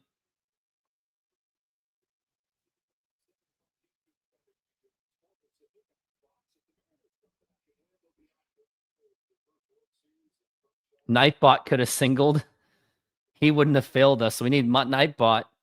Oh, great. Now we have Dom Canzone up to the plate. Yeah, we already know what's going to happen. It's going to be a free out. It's going to be a free out. It's going to be a strikeout. Now the pitch. And that's a strike. That was up outside the strike zone. As now we're at 1-1. And now the pitch. And it's going to be a foul ball. And Canzone has a terrible swinging approach, too. You got to do something about his swing.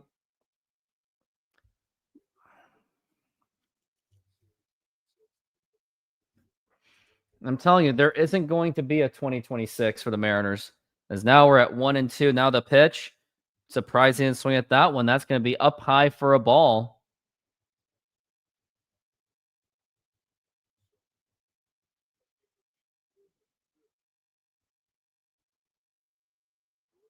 Is now we're at 2-2. And now the pitch. And low for a ball, ball 3.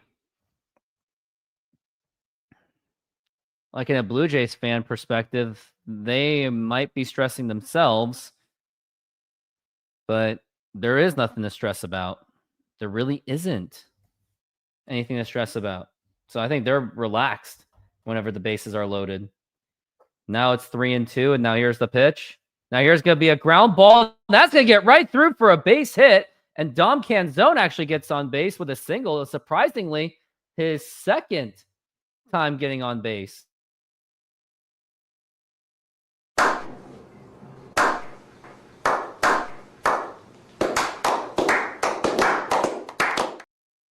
Down years happen once in a while. Like Bo Bichette had a down year. And now, yeah. And then they at least make the playoffs more than the Mariners do. Mariners don't. And now the pitch to Rivas. And that's going to be a strike. This one is a bit frustrating. We have a guy's law on base number. Yeah, flat out baseball gods just want this go. No, it's not the gods. It's just Mariners' hitting approach is terrible. Now we're at 0-1. Now the pitch. And that's going to be a foul ball. Would have been nice if Leo Rivas hit a home run. But that's what happens when the team lives and dies by the home run. As now we're at 0-2.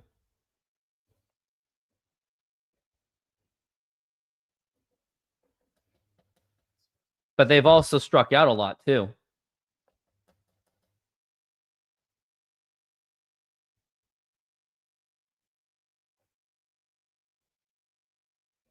Now the 0-2 pitch. And a lazy swing and a miss, strike 3. I think Rivas cannot be on this team anymore either. He nearly got himself picked off. He's been picked off. And then he didn't even make a good swing at it.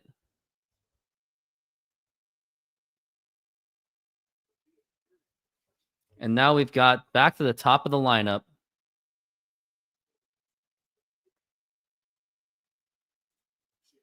Now here's Julio Rodríguez. And now here's going to be a ground ball, double play ball. Throw to second and throw to first. Julio, can you please run your ass off and try to hustle?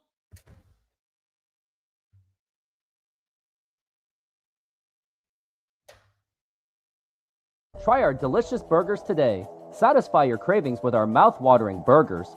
Double cheeseburger with classic double beef patties with melted cheese, lettuce, tomatoes, onion and house sauce, a fresh, flavorful delight. Double bacon cheeseburger, crispy bacon, fried onions, barbecue sauce, and double cheese. Double guacamole bacon burger, double cheese, crispy bacon, guacamole, lettuce, tomatoes, onions, and our special house sauce. Pair any burger with fries with an ice-cold drink for the perfect meal. Come down and taste the difference. You can only find these burgers at our Snoqualmie Mexican food truck.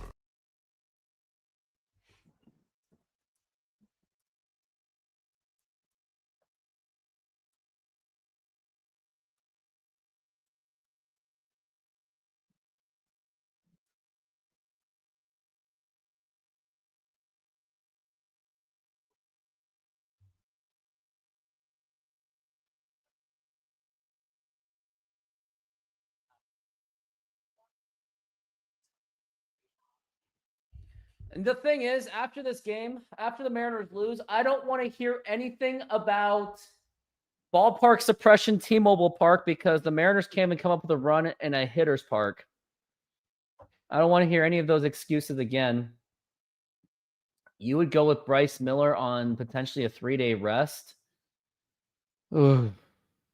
I don't know. Ugh. How about this? You put in Bryce Miller to start, and then you go with Brian Wu for the rest of the way. I mean, this is just how it was going to be. It was set by God. It had to go to game 7. It always was. These teams are 50-50. Actually, I thought the Blue Jays were favored to win this series. Not really checkmate. We bailed them out. Savage is not pitching that great. Great enough to get out of it.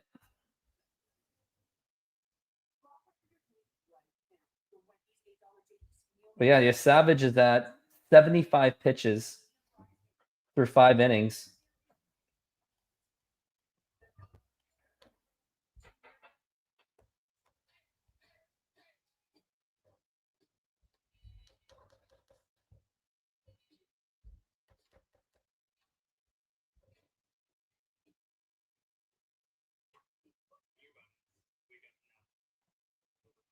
And we are back from the break.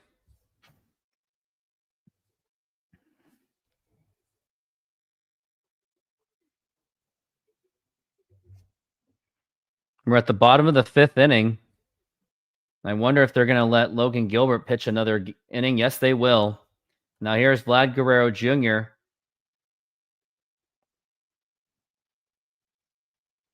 And now here's the pitch. And that's going to be right in there for a strike. See, that's what I like about Guerrero.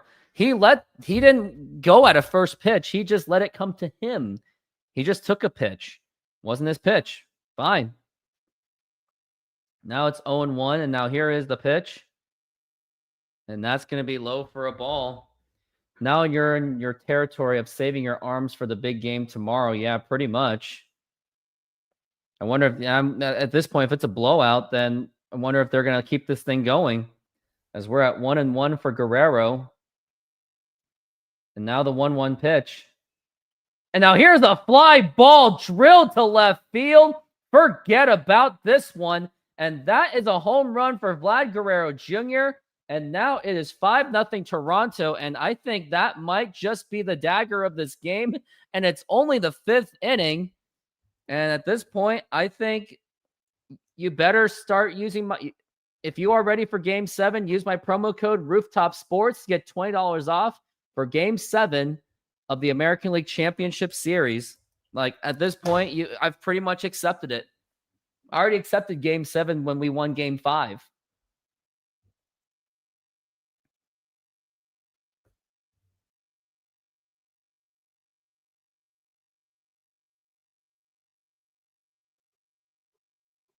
It really is over, isn't it? And at this point, why didn't we just intentionally walk him?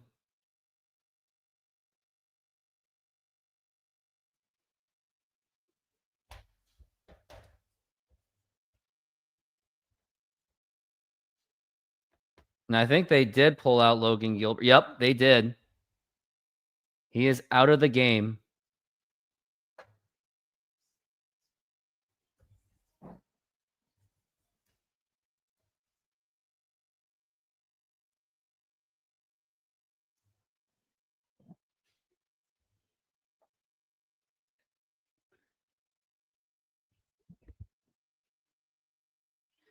We were down against Scooball in an elimination game. That's the worst possible position you could be in.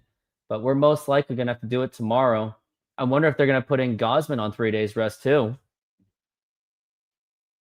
Not that they have to, because the Mariners offense can't amount to shit anyway.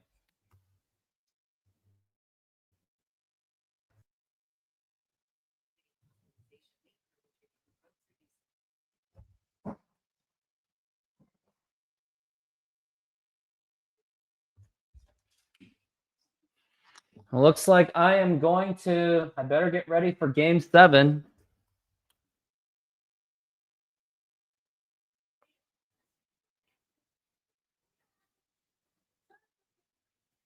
I'm already going to erase the words "if necessary," because I've already accepted that this game is going into game 7. I've already made the change. It's going to be game 7 for sure. I really wanted to do the Seahawks game tomorrow, but that's not going to happen.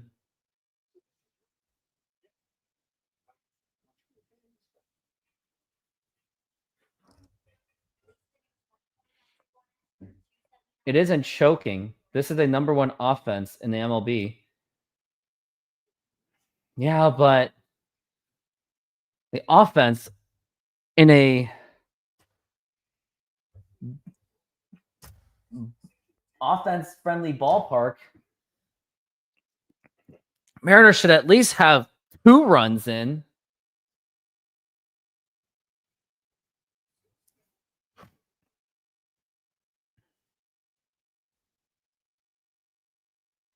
And now we got Eduardo Bizardo.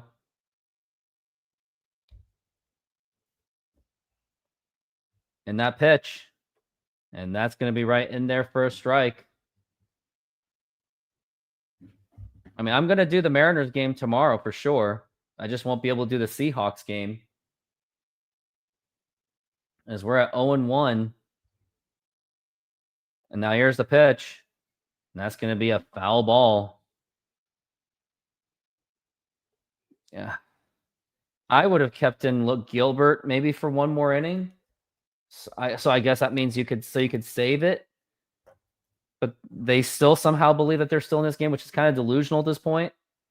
Now the 0-2. Now here's going to be a line drive to right field, and Canzo makes the catch, and that's going to be 1 out.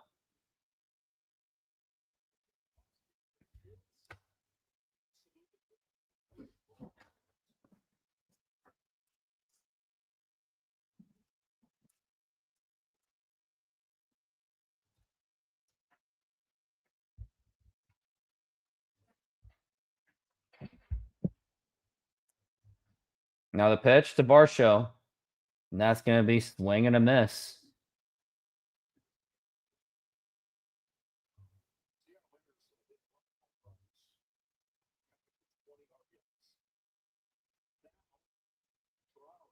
Now the 1-0.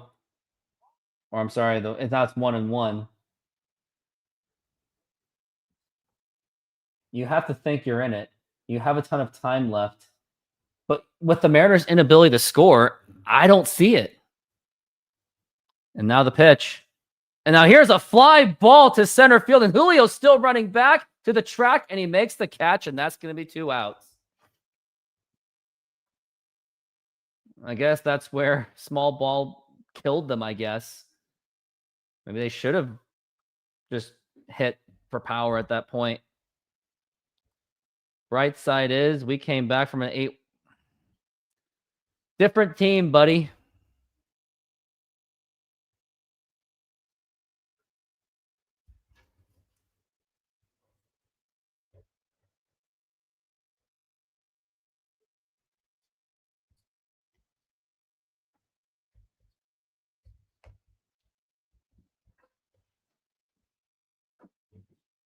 What the heck is going on? 5-0 massacre. That's what's happening. Now here's Ernie Clement. And now the pitch. And that's going to be in there for a strike.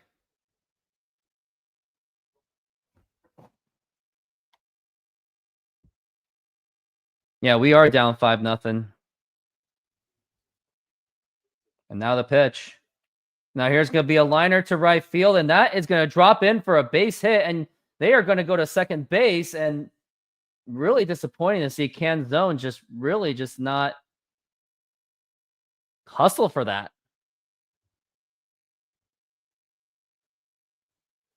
You're only missing Adam Frazier and Santana.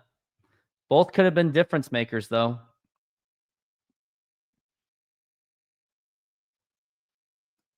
No, you punt. Let's punt it with Emerson Hancock. Let's waste his arm because he won't really amount to anything. Okay, well, Broncos is different. The pitch. And that's going to be a pop fly to Julio Rodríguez.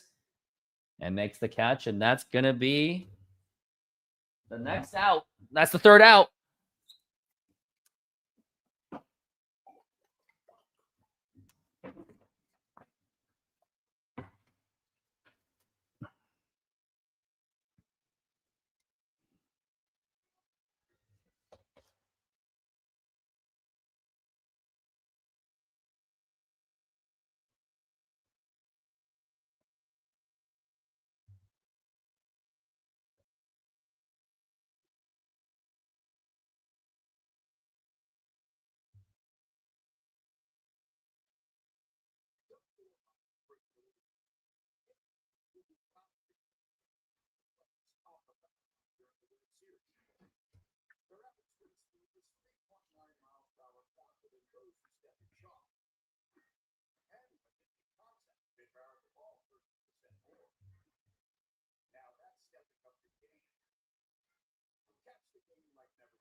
Let's see. It's not a comeback. A comeback is where there were.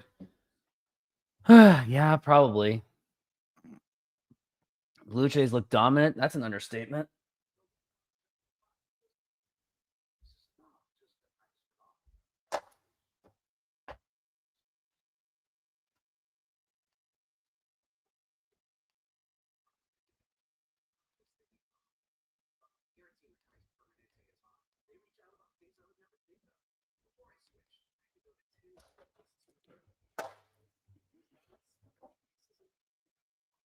If it's 8-0, then yeah, 5 runs in 4 innings is not an unclimbable mountain, but it's still pretty damn steep. But I really do love your optimism, Fritz. Maybe that's what we need. You're carrying that optimism because I'm the negative guy. We need some optimism people here. Maybe I like to mix up. Oh my gosh, I just cracked knuckles. Would have rather had Yankees. I'd rather lose to the Yankees than the Blue Jays. I mean, Blue Jays, their fans travel very well. And not only that, their fans are mean. One of them was like bragging about his 1993 World Series. Like, how many World Series do you have? None. And I'm like, dude, I know because my team is held hostage by bad ownership. What do you want me to do? I'm just a fan. I don't know about that. Cal Raleigh, what are you doing? You're swinging on a dirt pitch. Like, this is why we're losing because of bad approach at the plate. I mean, but the Yankees usually do have the Mariners' numbers. No, Fritz, I can't be patient. I waited 24 years. To be even more patient would be insane. Now we're at 0-1. And now the pitch. And that's going to be a ball.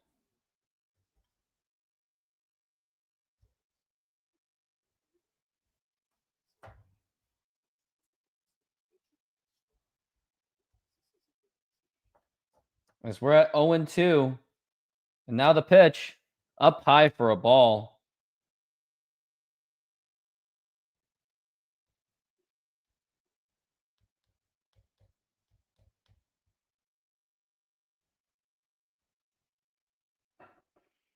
And now the pitch. And that's going to be a foul ball. And I could not believe he swung at that. Like, that's all I need to know, that the Mariners have pretty much folded this game because they're not making smart swings. They're just swinging for everything at the dirt.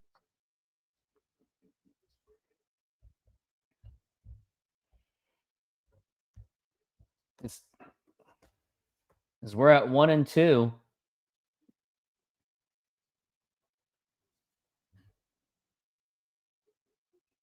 Now the 1-2. And a swing and a miss, strike 3. Like, the Mariners loaded up on their offense, and they still can't even come up with a run.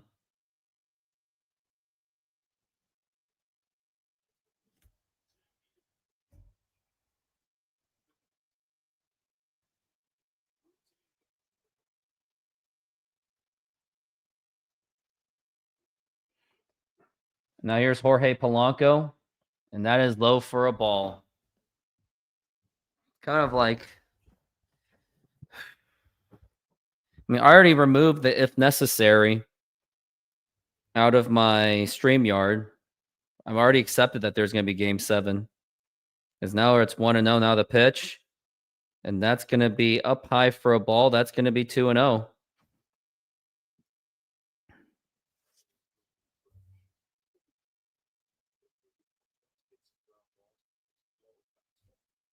Now it's going to be 2-0.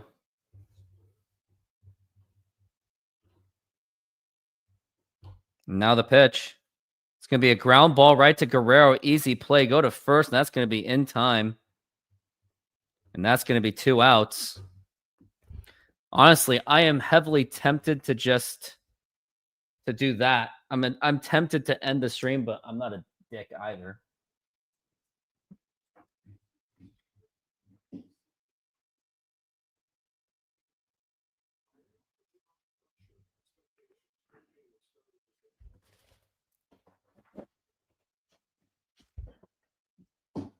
And now here's Josh Naylor.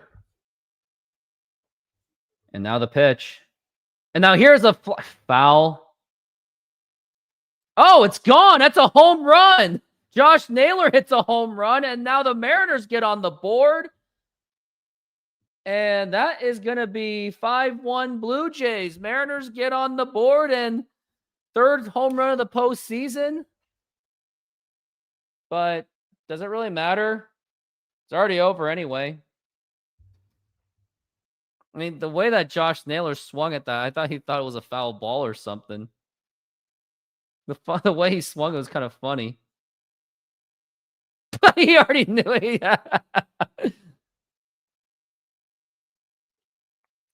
Live and die by the home runs, right?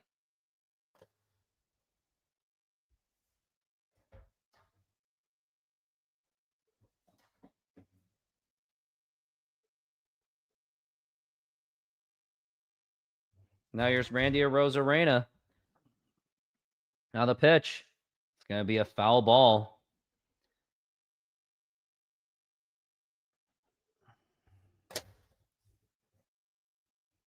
And we need Josh. Is anyone would like to chant for Josh's name? We're talking about Josh, my Astro guy, the 1-1. Now here's going to be a line drive, and that is actually going to be a base hit. And Randy Arozarena is probably going to stay at first base, as he should. Don't want to get thrown out. But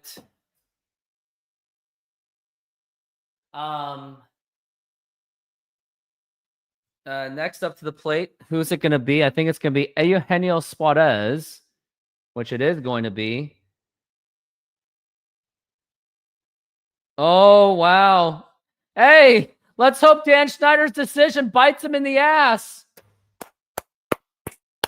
We're getting him out of there. Woo! Let's get him out of there.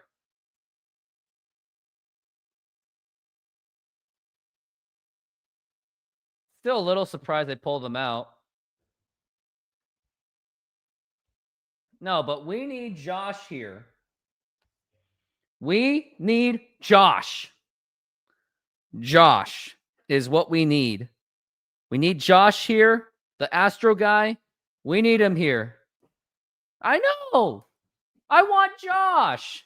But Josh is an Astro fan, and he's holding this offense hostage. He's only commented a few times on this channel.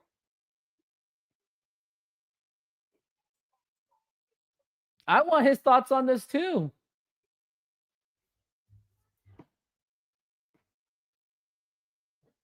Oh my gosh.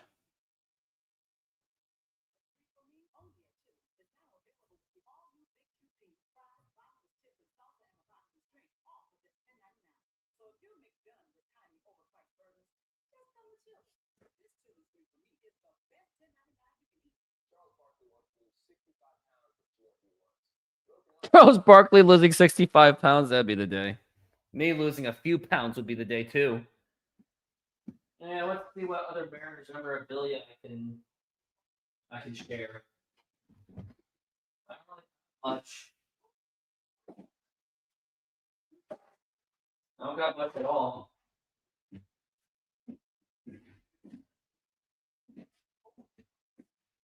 Oh, here's the book that I've read. Has anyone read this book, Shipwrecked? The People's History of the Seattle Mariners. Even if they could get the offense going in a loss.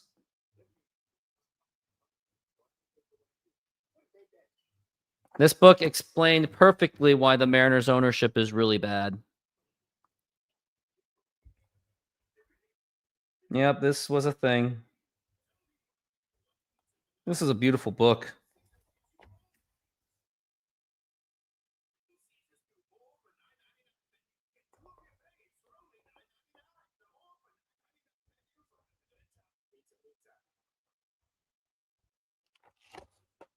Now we're back from the break. Didn't need to read it. You've lived it. That's funny.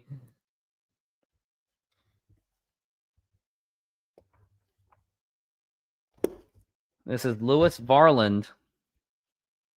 And now the pitch. And that's going to be in there for a strike.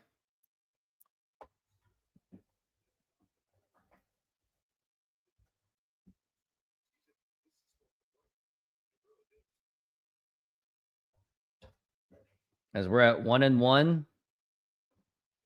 And now the pitch.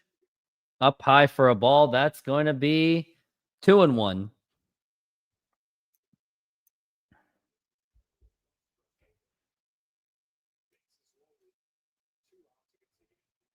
As we're at 2-1, the pitch. Low for a ball. That's going to be 3-1. I thought so too, Fritz. You're right. So we're at 3-1 for Suarez. And honestly, I'm fine with him just trying to hit a home run. Now the pitch. And that was your pitch right there, man.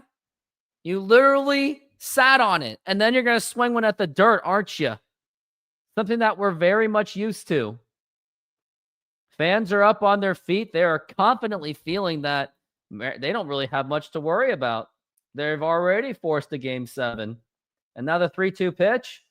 And there's going to be a liner to right field. And that is going to be a base hit. And maybe that could get Randy Arozarena to score. He is still running. And now here's the throw to the plate. And that is not in time. And Eugenio Suarez gets the double. An RBI double to score on Randy Arozarena. And now it is a 3-run lead for the Toronto Blue Jays.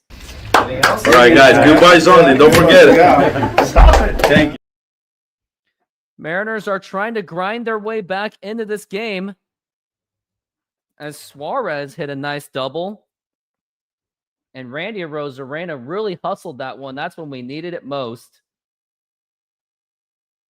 And Suarez actually tripped on himself. Oh, he went back to first base. It was not a double. Excuse me. And now here is J.P. Crawford. Now the pitch.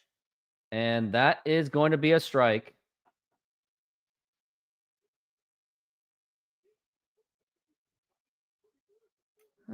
Fritz, you're really giving me a hard time on this, aren't you? Now it's 0-1. Now the pitch. Low for a ball. And that's going to be 1-1 for J.P. Crawford. Blue Jays bullpen is at a 6.88 ERA. Now the pitch.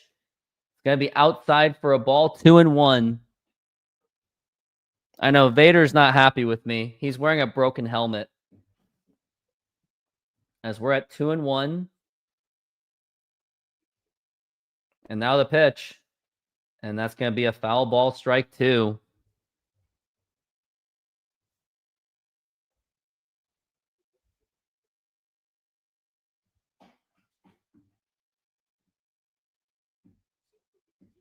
As now we're at 2-2. Now the pitch. Low for a ball. That's going to be 3-2. The thing is, what I'm worried about is you have Canzone and Rivas due up next. And Crawford just struck out because I got spoiled. Wow. And that is going to retire the side. And J.P. Crawford is proving himself that he's going to have serious competition going into spring training because you have Colt Emerson right on your butt. Your days are going to be over, J.P. And that's going to retire the side.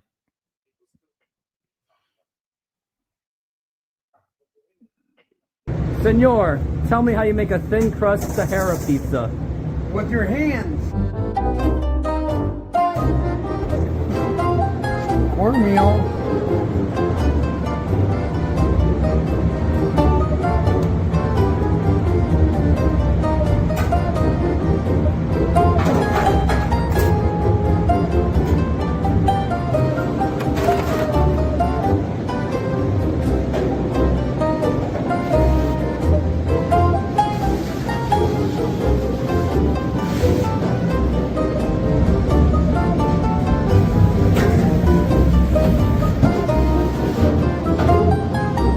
Hello, baseball fans. I'm excited to announce that we are still offering 50% off pizza and 25% off bowling Monday and Tuesdays. Head on over to Snoqualmie Sahara Pizza. This deal will go through May. And that's how you make a Sahara pizza. Beautiful thing.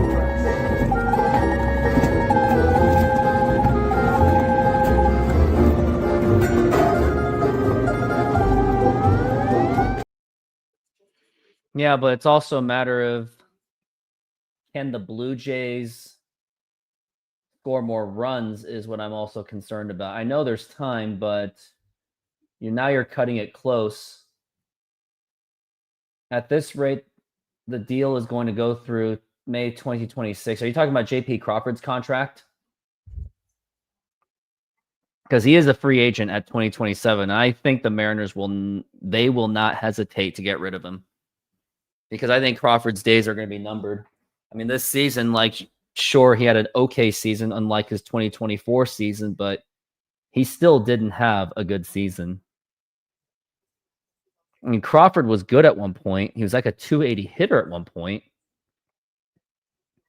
I mean, he ended the season at 265 with a 352 OBP. Last year, he was atrocious, batting 202 with a 304. I mean, he's always been pretty much an average player at best. He's been a career 248 hitter with a 340 on base percentage, though. But he has struck out quite a bit. He strikes out a lot. Doesn't really steal bases either. So I think no Sahara and bowling. What's stopping you from going there? Order some pizza. And now here is Kiner Falefa. Now the pitch. And that's going to be popped up into second base, or who's got it? Crawford makes the catch. He talked. He's got it, and that's going to be one out.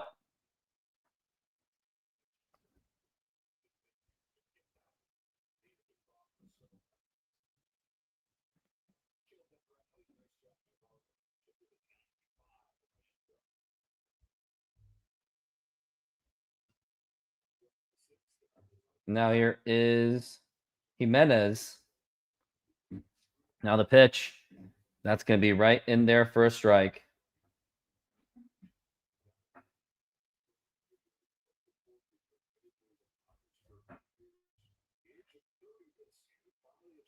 Now the 0-1. And that's going to be a foul tip, and that's going to be strike two.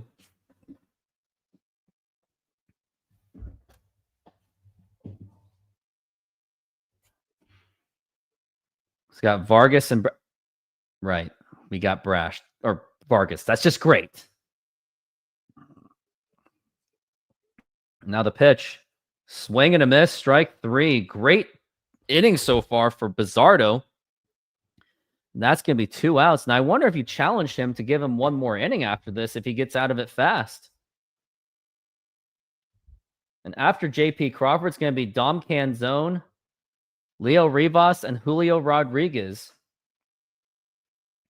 Now here's George Springer, the dangerous George Springer, up to the plate. And now the pitch. And that's going to be a foul ball, and that knee is still bothering George Springer, and that's going to be 0-1. Nah, 2. He'll be good for tomorrow. What are you talking about? You've been a big talker, Fritz, but I love it. Now we're at 0-1, the pitch. Here's going to be a ground ball right to Gino Suarez. Throw to first. That's me in time, and that knee looks like it really is bothering Springer ever since he got hit by Brian Wu. Yeah, but the reason why was because they just didn't want to burn up the bullpen. Brash, Spire, and Munoz rest of the way, but why Vargas? Vargas is bad. Just for fun, I want to look at the contracts. So who are going to be the free agents of 26? Going to be Eugenio Suarez, Josh Naylor. Arozarena has one more year left of arbitration of club control. Mitch Garver is a free agent. He has a mutual option, and I don't think they're going to do that. And then there's an $8 million mutual option for Jorge Polanco. Wow. So it's a team option too. And I wonder if they would pick him up for another $8 million. Andres Munoz has a team option all the way up until 2029. George Kirby still has 3 more years of arbitration. Can't believe I'm already looking this stuff up already. Logan Gilbert has only 2 years left in arbitration. Caleb Ferguson is going to be a free agent, and I don't think they'll bring him back. Thornton has 1 more year in arbitration. Sauce has another year in arbitration, another 2 years. Same with Gabe Spire. I think they're going to pick. And then Brash, you have arbitrations for plenty of time. Luke Rayleigh still has arbitrate. So much club control for these guys, especially Bryce Miller, Brian Wu, Eduardo Bizzardo, Miles Mastroboni. So there are, and then Canzone is still going to be in heavy years of club control. I wonder if they're going to non-tender him after this season, but that 300 season might give him a case. Seattle, 100% Seattle, because this team could be shaken up by next year. Toronto, I would think they have much of the core together. The only player that they have to worry about, I mean, let's look at the contracts for the Blue Jays and see who has more to lose. Because I think at the end of the day, no matter who the Mariners play, they will always have everything to lose. And I hate saying it. I really do. Vlad Guerrero Jr. is a free agent up until 2039. George Springer has another year left in his contract. So they have plenty of. Bo Bichette is the only player that they have to worry about. Oh, wow. I can actually look up these agents. That's really cool. Randy Arozarena is also a Scott Boras client. Who would have thought?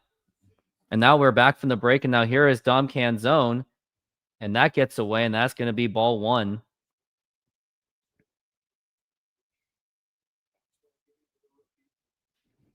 Now we're at 1-0. Now the pitch. That's going to be inside for a ball. Bo Bichette is not a Boras client, as we're at 2-0. Now the pitch. And he gets jammed up and popped up into left field. Who's got it? He makes the catch, and that's going to be 1 out. Yeah, so they have much of their core still very much together. So Blue Jays really, they don't have really anything to lose. Ty France is a free agent after this season, so they really don't have anything to lose. Does Canzone have blackmail on Dan Wilson? Probably. Now the pitch. And that's going to be outside for a ball on a 99-mile-an-hour fastball. Leo Rivas, who was 1 for 2, a single in the third. It was a very long single, by the way. And the 1-0. And that is a strike. And that's going to be 1-1.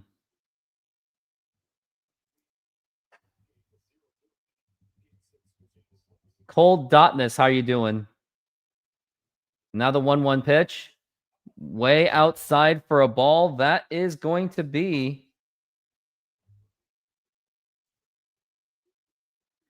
2-1. And now the pitch again. And that's going to be a foul ball. Well, I think you have an idea how I feel based on this game. Mariners got 2 runs on a Josh Naylor home run and an Eugenio Suarez RBI. Scoring in Randy Arozarena. As now we're at 2-2.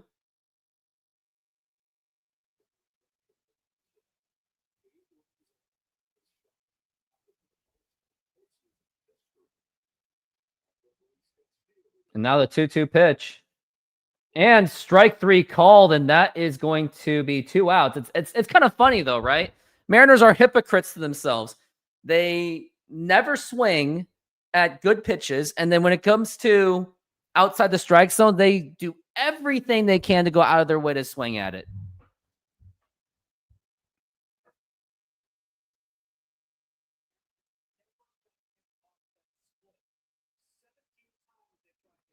Now the pitch.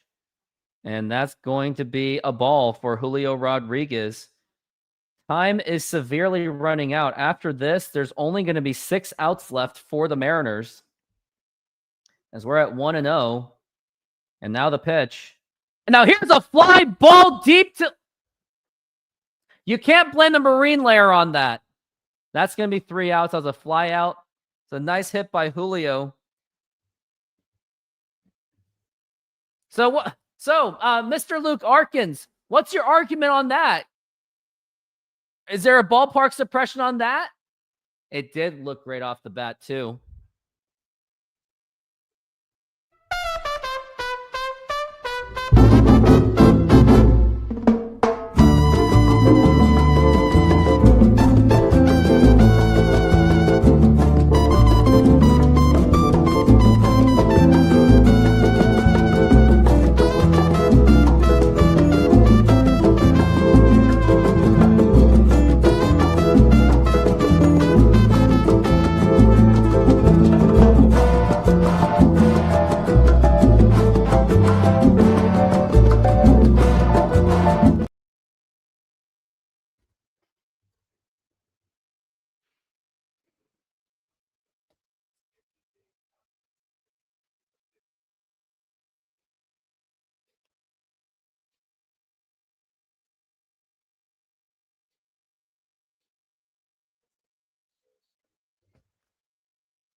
Marine layer better just be a meme after this season. It should. Don't tell me he didn't choke, Rooftop. What do you think? If what's his butts can go 2 scoreless innings, Gilbert could have 2. Massive choke job. Gilbert choked. This series is going to flat out come down to God. I put these teams at dead even at game 7. Whatever is meant to happen will happen. Well, the pressure, I think, is going to be all on the Mariners. I mean, just looking at their contracts, their payroll, Mariners have a lot more core players that may leave. I mean, the only one that have to worry, the Blue Jays have to worry about is Bo Bichette, but they'll lock him up. Or they'll just get someone better because ownership spends money, and they're spending money in a country where you're taxed to death more than America. And yet the Blue Jays ownership figures it out.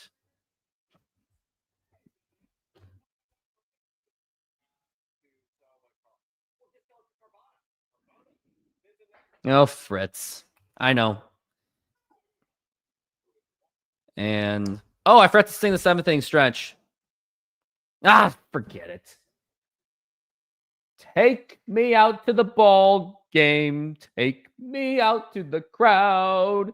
Buy me some peanuts and Cracker Jacks. I don't care if I ever get back, so let's root for the Mariners. If they don't win, it's a shame. They already lost, and by the way, it's a 1-out count. 1-out count on Nathan Lukes. 4, it's 1, 2, 3 strikes. You're out at the old ball game. Now here's a ground ball right to Leo Rivas for the first in time. And how about this Mariners bullpen? They have just been flat out unstoppable. Now here's Vlad Guerrero Jr.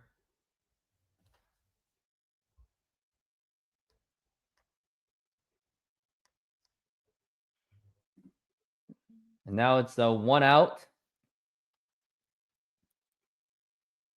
And Vlad Guerrero Jr. is dangerous. The pitch. That's going to be right in there for a strike.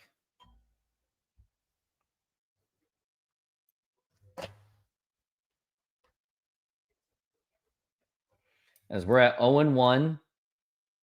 Now the pitch. And that hit him in the elbow. And now he goes to first base.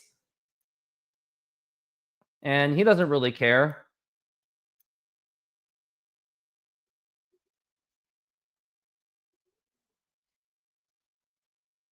Hit him in the elbow, so he's okay.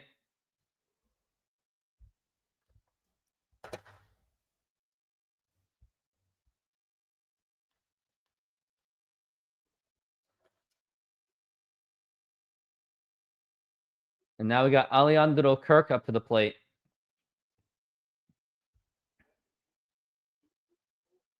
Now the pitch. And that's going to be a strike. Hoffman will be in the bullpen. 3 runs, 2 innings. So frustrating, seems like. Now the pitch. And that's going to be a base hit to center field. And now that's going to be runners on first and second with just 1 out.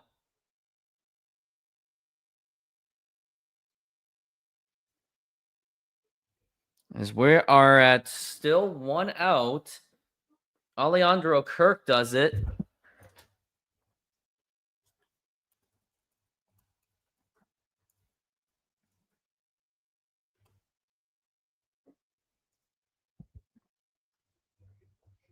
Now we're at Varsho at the plate.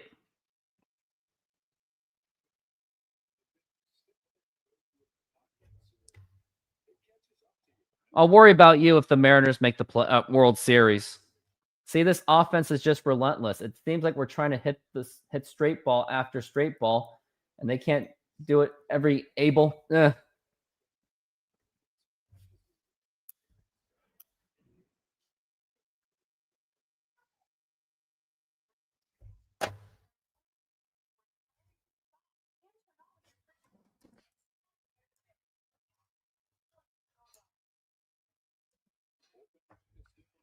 And now we got Dalton Varsho up to the plate. Dalton Varsho is 1 for 3, and we got Carlos Vargas ready. That's the last pitcher that I want to be ready. I want to look at Carlos Vargas's contract. Carlos Vargas has club control all the way up till 2030. Unfortunately. Non-tender his ass. Now here's the pitch. And that's going to be a strike.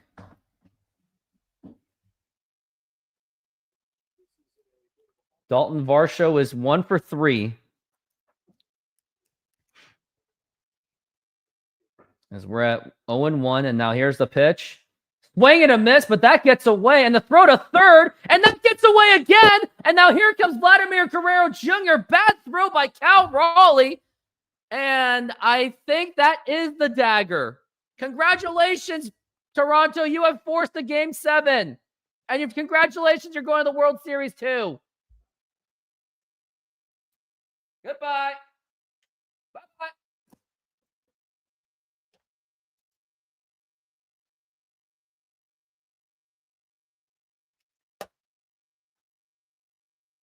Yep, Game 7 is definitely happening.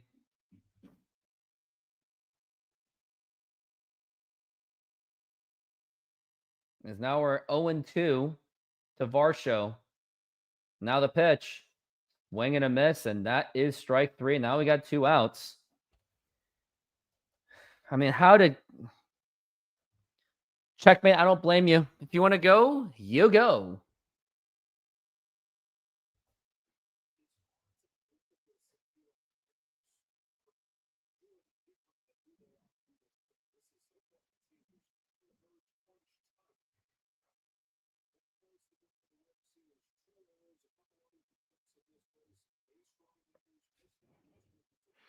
Now here's Ernie Clement up to the plate.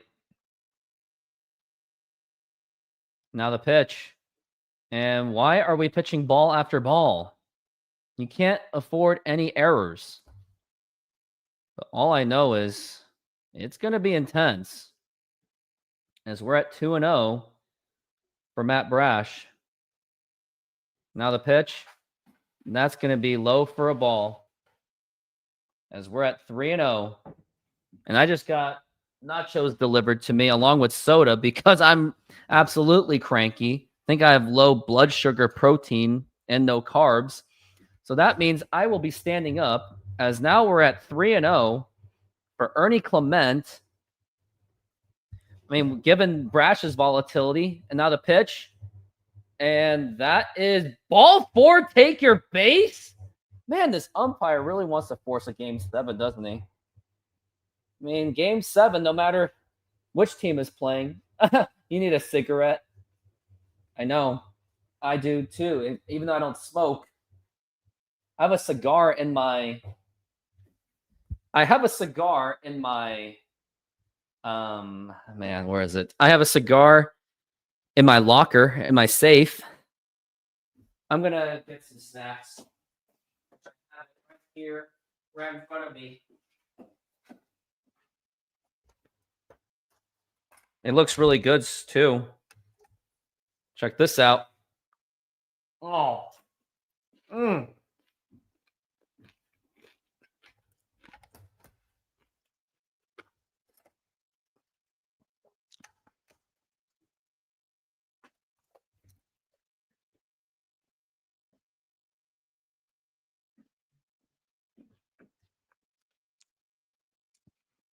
And Matt Brash is just absolutely losing it.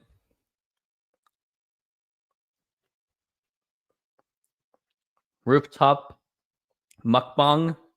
I don't get it, TK. As now we're at 1-0. Now here's the pitch. Way outside for a ball.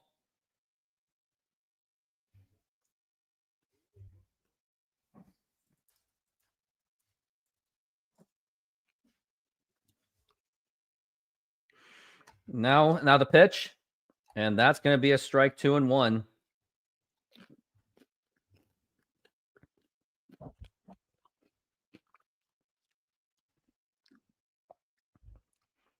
As now we're at 2-1. Now the pitch. Low for a ball.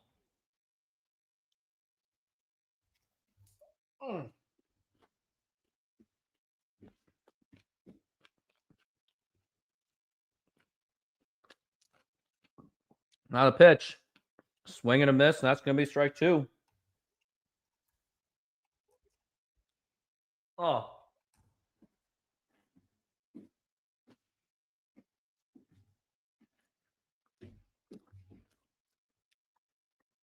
Now we're at 3-2 full count.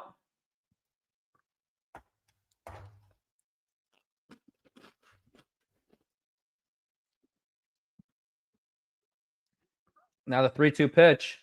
Low for ball 4, and the bases are going to be loaded.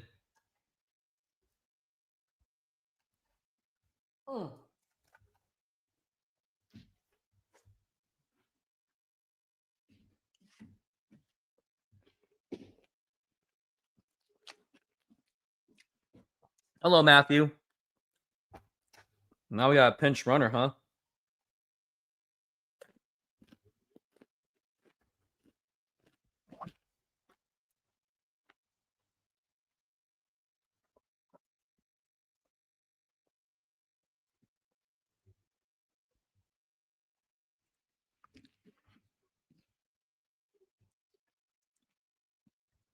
They're not taking him out because they don't trust Vargas either. Now here's Isaiah Kiner-Falefa. Now the pitch. Low for a ball.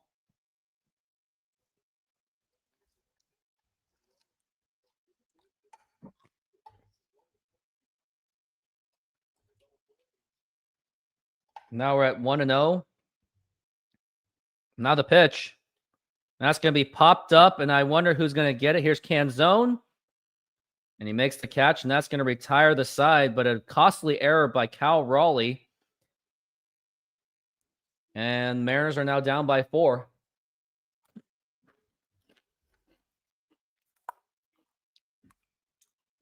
And cheers to Game 7.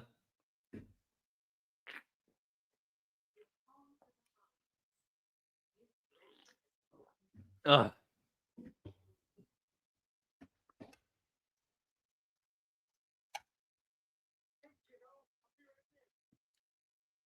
Senor, tell me how you make a thin crust Sahara pizza. With your hands. My point is it's across all Seattle sports. It's this idea, like people pleading 3-4 years ago to bring back Ichiro. Yeah, when Ichiro's like 93 years old. I'm like, no, I do not want to bring back Ichiro. Like Griffey when he's got a walker out there and he gives you a single every 60 games. Like, the list goes on and on. Like, I mean- people crying. Like, Haniger comes back, and you think that we just signed a Hall of Famer. Like, he was injured all of last year. Gold. He's like 33 years old. We trade for him, give up on Robbie Ray, which whatever. And all of a sudden, I swear, all of Twitter was like, World Series, baby! Let's go! Let's go! He was a negative WAR player for them last year, but because we love Hanny, baby, he's going to come and save the Mariners.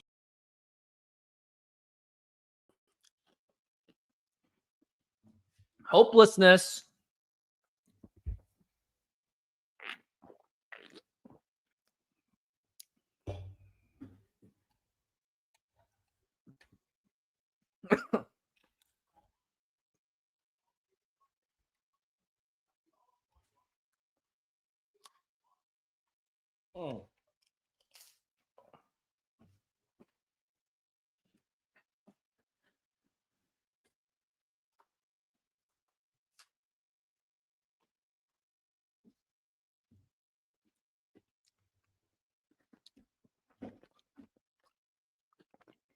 We did in spring training, but then he showed like injuries.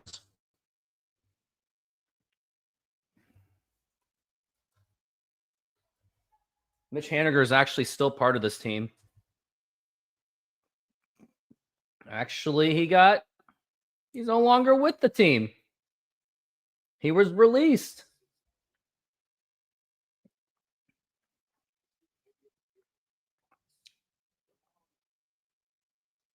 Yeah, you might as well remove the F necessary.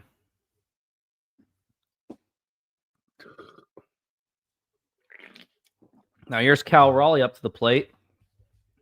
Now the pitch. That is low for a ball.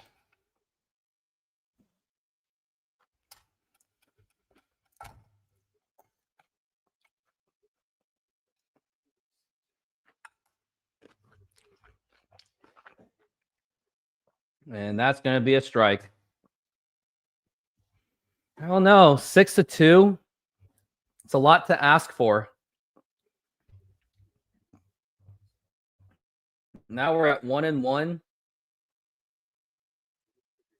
Now the pitch is going to be a foul ball. So flat.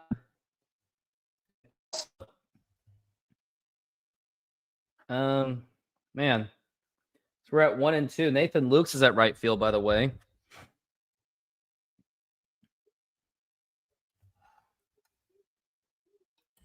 Cal Raleigh is now up to the plate with 2 strikes on him.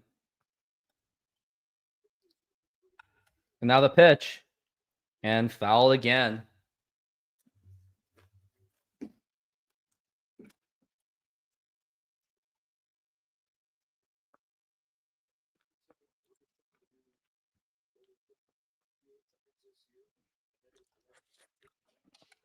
Now we're at 1-2.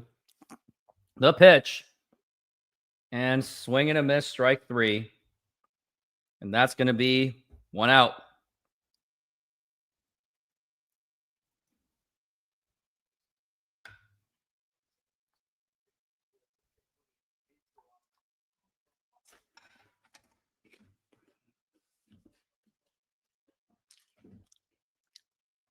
Lukes, it's Lucas? Didn't know that. Now here's Jorge Polanco up to the plate. Now the pitch. Low for a ball.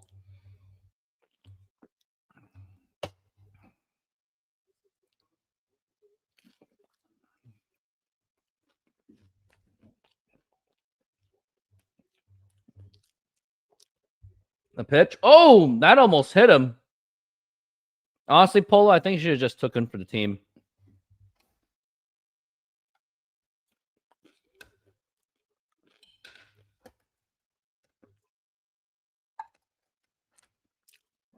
Now we're at 2-0. Now the pitch.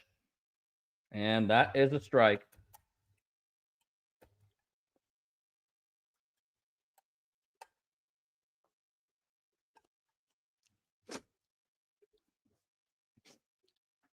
And now we're at 2-1.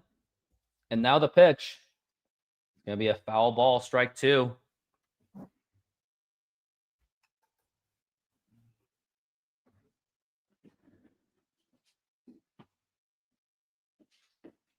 Now we're at 2-2 for Jorge Polanco. Julio was atrocious. He was 0 for 3. Cal Raleigh 0 for 4. Now it's 2-2. And now the pitch. And that's going to be a foul tip.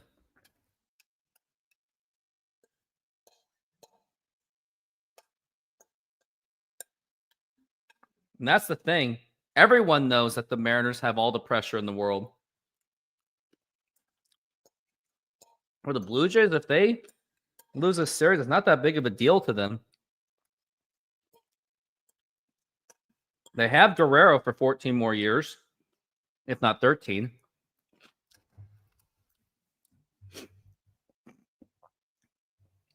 And now we're at 2-2.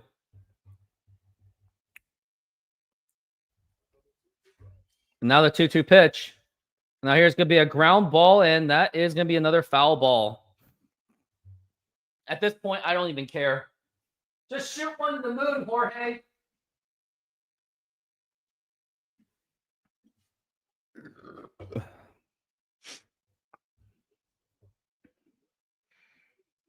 Now we're at 2-2 for Polanco. Oh no, Kirby's gone.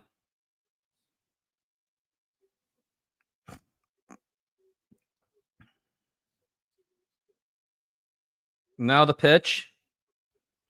And fouled again.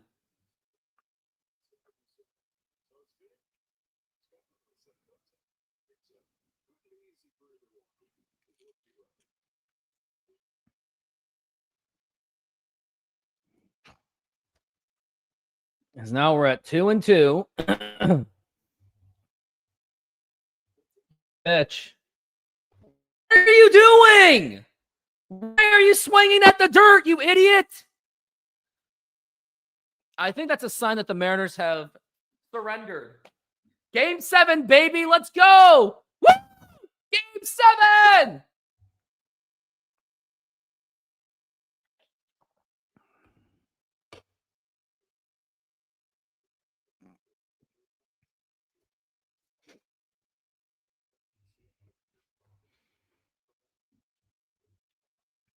Now here's Josh Naylor up to the plate.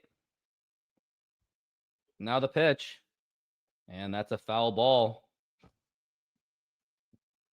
Couldn't have had it any other way with the Mariners. Nope. They couldn't have. Always has to go to a do or die. I already felt this was a do or die game. As we're at 0-1, and now the pitch. And that's going to be a popped up into left field. And he makes the catch. My point is it's across all Seattle sports. It's this idea, like people pleading 3-4 years ago to bring back Ichiro. Yeah, when Ichiro was like 93 years old. I'm like, no, I do not want to bring back Ichiro. Like Griffey when he's got a walker out there and he gives you a single every 60 games.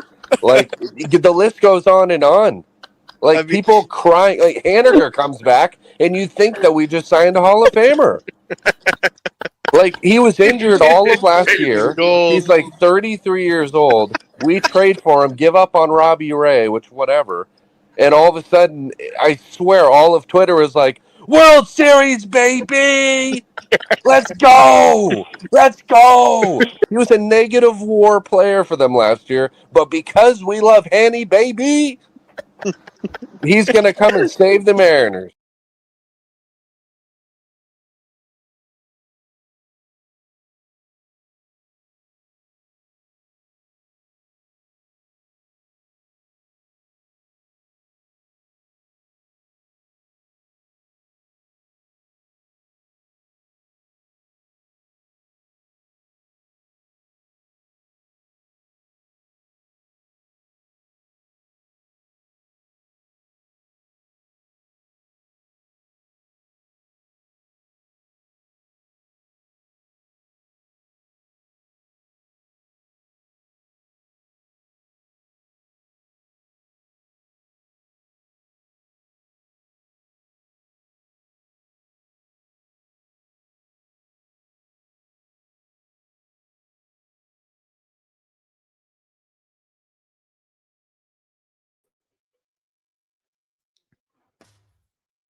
All right, what'd I miss? Yeah, I know. Fritz, you were the one being positive. What are you talking about? You were getting on to me for being negative. What are you talking about?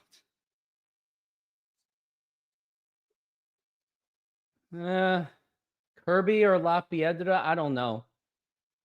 Yeah, pretty much. They do. They have the better overall team. And don't say that playing against the Yankees would have been any better. It wouldn't have.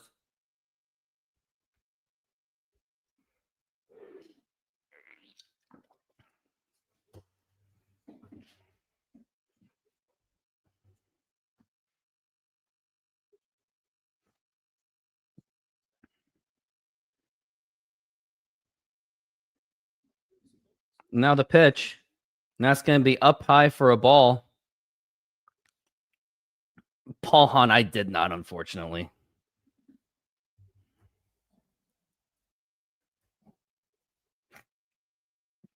Now the pitch. And that's going to be a swing, and that's going to be a strike one. And I did look up mukbang, and yeah, I've had it before. The name just did not click with me. Now the pitch. And I blame my Americanized self of myself. That's going to be popped up into left field. He makes the catch. My parents should have sent me back to Korea when I was a kid.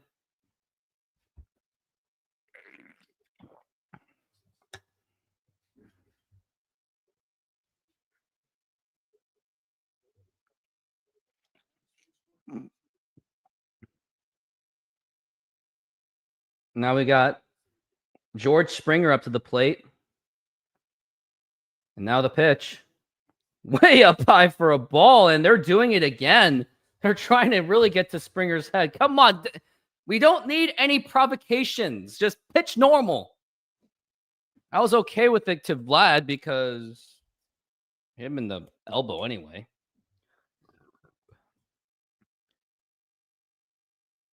Oh, that's cute. Look what I did.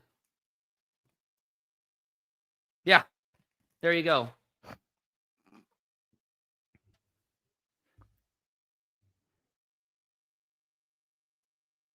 Now we're at 1-0 the pitch, and that is a strike.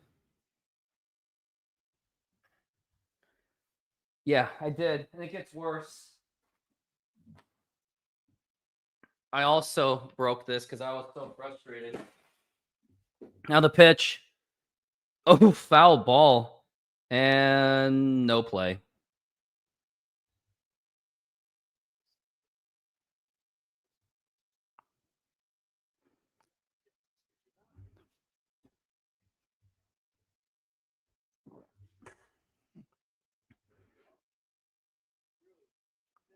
No, bro, that's a nice greeting dong.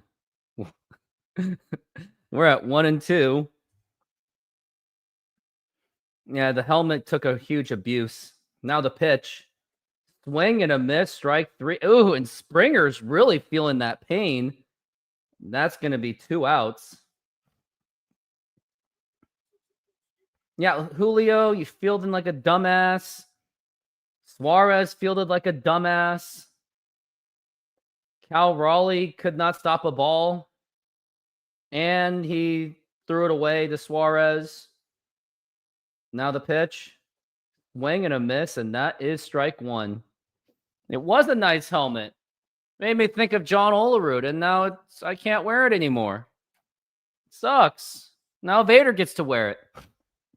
Now the pitch. Now here's going to be a ground ball. Could be a backhanded job in the throw to first. No. Oh, JP Crawford, that's why you're not going to have a job after next season. Your job might be gone after middle of 26.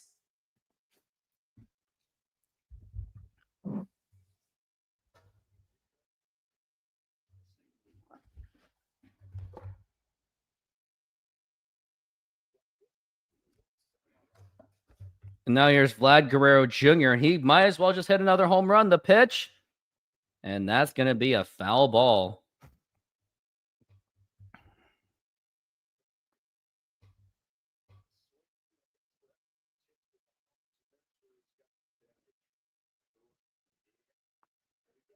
Now we're at 0-1. Now the pitch. And now it's going to be a base hit. Isn't that funny? Blue Jays get base hits in the most ridiculous ways. And he broke his bat too. Out of all things, he makes a shitty contact, and it's still a base hit.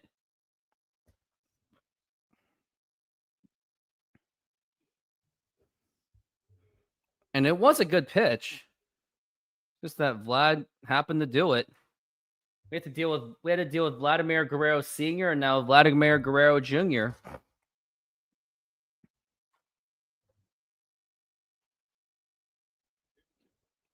Now here is Alejandro Kirk.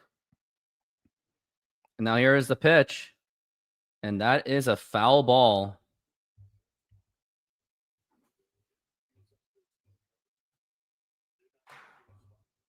Man, I don't think Vader likes his helmet. We got to score early. We got to score like 15 runs just to make sure. Now the 0-1. And that's going to be popped up into right field, and Can Zone is going to be there. And he makes the catch. And that's going to retire the side. I got to throw this soda away. I don't want to attract any bugs. Be right back. Do I have an inspiring video? I don't. No, I'll stay here. And then I'll go. My point is it's across all Seattle sports. It's this idea, like people pleading 3-4 years ago to bring back Ichiro. Yeah, when Ichiro's like 93 years old. I'm like, no, I do not want to bring back Ichiro. Like Griffey when he's got a walker out there and he gives you a single every 60 games. Like the list goes on and on. Like people crying. Like Haniger comes back, and you think that we just signed a Hall of Famer. Like he was injured all of last year. He's like 33 years old. We trade for him, give up on Robbie Ray, which whatever, and all of a sudden, I swear, all of Twitter is like, "World Series, baby! Let's go! Let's go!" He was a negative WAR player for them last year, but because we love Hanny, baby. He's going to come and save the Mariners. Well, maybe Mitch Haniger can save the Mariners. I'm bad under pressure, too. When I take a test, it's pretty bad.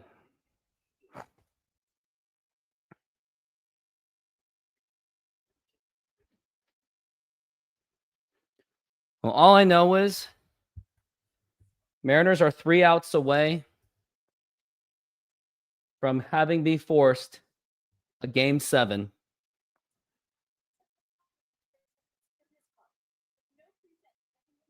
Yeah, Mark on Instagram. It was going to Game 7 before they even got on the plane. It was going to Game 7 the moment Suarez hit that home run. I already knew that. I mean, I've watched 78 games. I've covered 78 games for the Mariners this season. So I know. And tomorrow's about to be 79.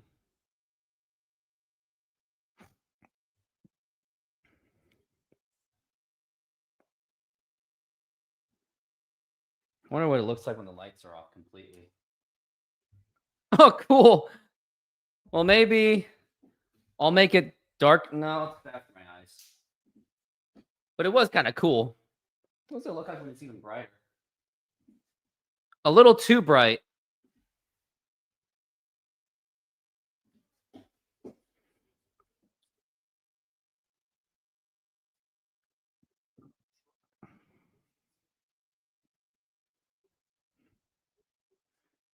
And now the pitch to Rosarena. And that is a strike.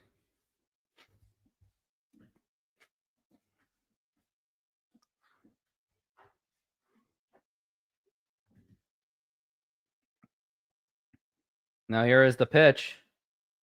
And that is up high for a ball.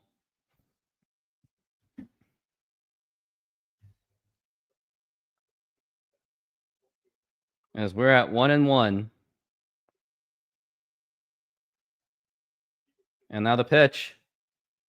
And swing and a miss, strike 2. At this point, I'm not even angry anymore. Well, I can't be any more angry when I damaged my helmet. Now we're at 1-2. And now the pitch. And swing and a miss, strike 3. And that is going to be 1 out.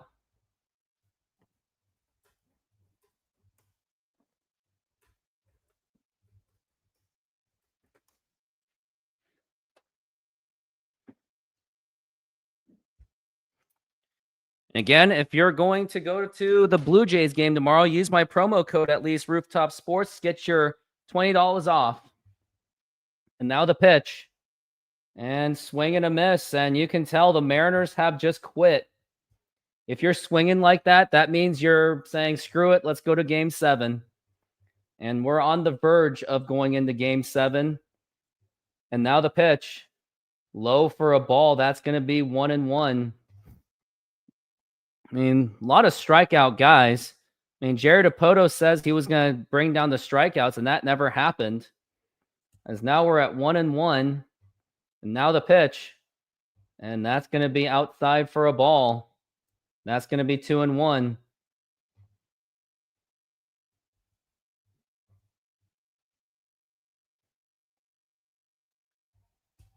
That doesn't matter. If Blue Jays are going to score 15 runs tomorrow, it doesn't matter. Now the 2-1. Swing and a miss, and that's going to be strike 2.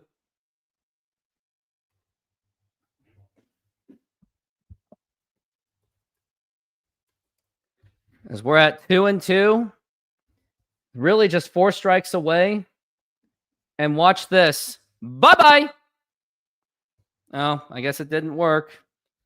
It's going to be 2-2.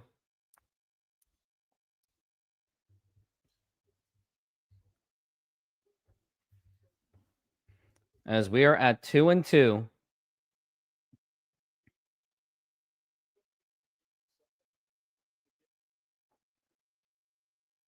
Now the 2-2 pitch. And that's going to be low for a ball.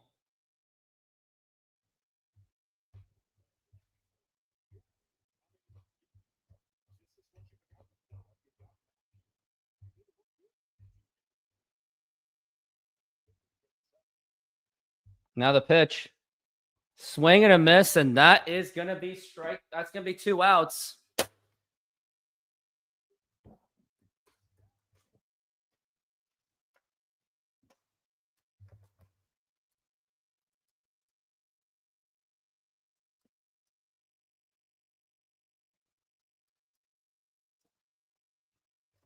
Now here is J.P. Crawford up to the plate. And now here is the pitch. And that is going to be low for a ball. And that is going to be ball 1.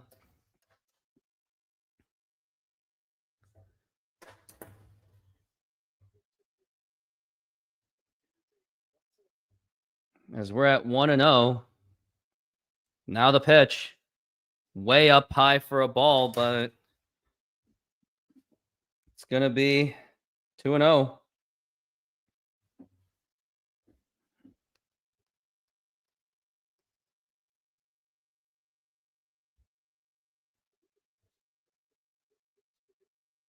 We're at 2-0.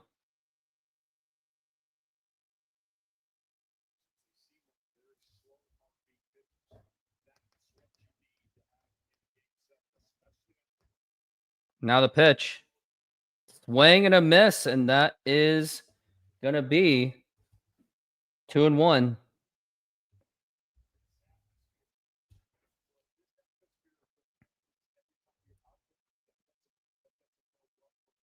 Now the 2-1 pitch. Way outside for a ball. That is going to be 3-1.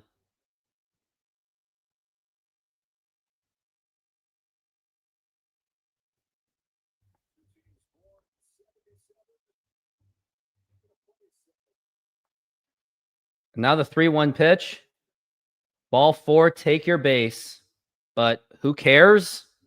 Even if you hit a home run, you're still down by 2. Oh, it's going to be can zone. Game 7.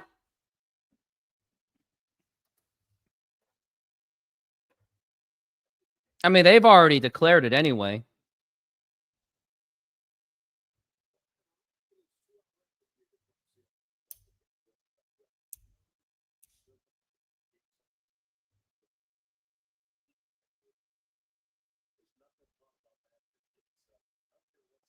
I think the Blue Jays will be okay. They don't have to worry about it.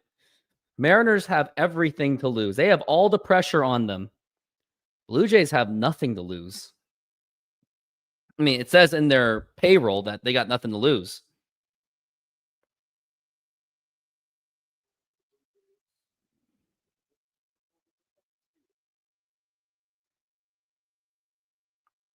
And now the pitch. And popped up. And that is fouled.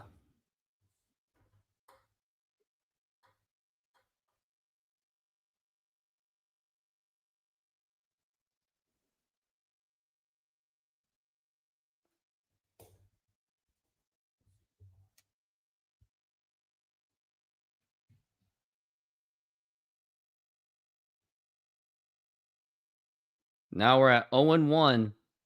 Now the pitch. Way up high for a ball.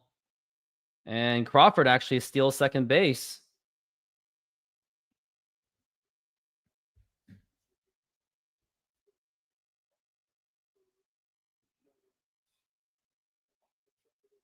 It's going to be game 7.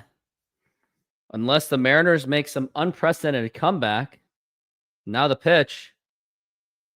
And fouled off, and it is game time.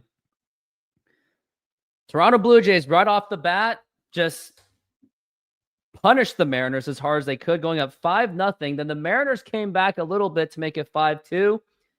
And then that wild throw by Cal Raleigh pretty much just did the job. And it now comes down to this. It is going to be 1-2 to can zone. And now the pitch.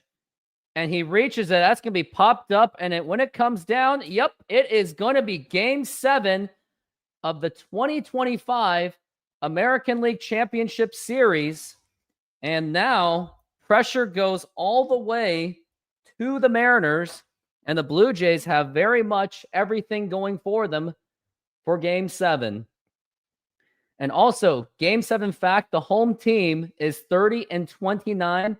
But they have lost 7 of their last 8. So, but this is the Mariners team that is completely different. They tend to choke under pressure. But now let's get into the post game and let's see how it goes. Like, it seemed like immediately, like right off the bat, Logan Gilbert was already struggling. Like, he already allowed a man on base. Yes, he got out of it. And then once it got to innings 2 and 3, he gave up 2 runs apiece, including, here's how it happened. In the second inning, Barger singled, which scored in Varsho. Then Kiner Kalefa reached on an infield single because Suarez could not field. And let's not also forget, Suarez and Julio Rodríguez and Cal Raleigh made very critical errors. Like Julio, when he just couldn't like hold on to the ball, he just kept letting it bounce. He let it bounce and he like bobbled it. And then Suarez bobbled it twice. Now, the second one, I didn't fault him as much for it.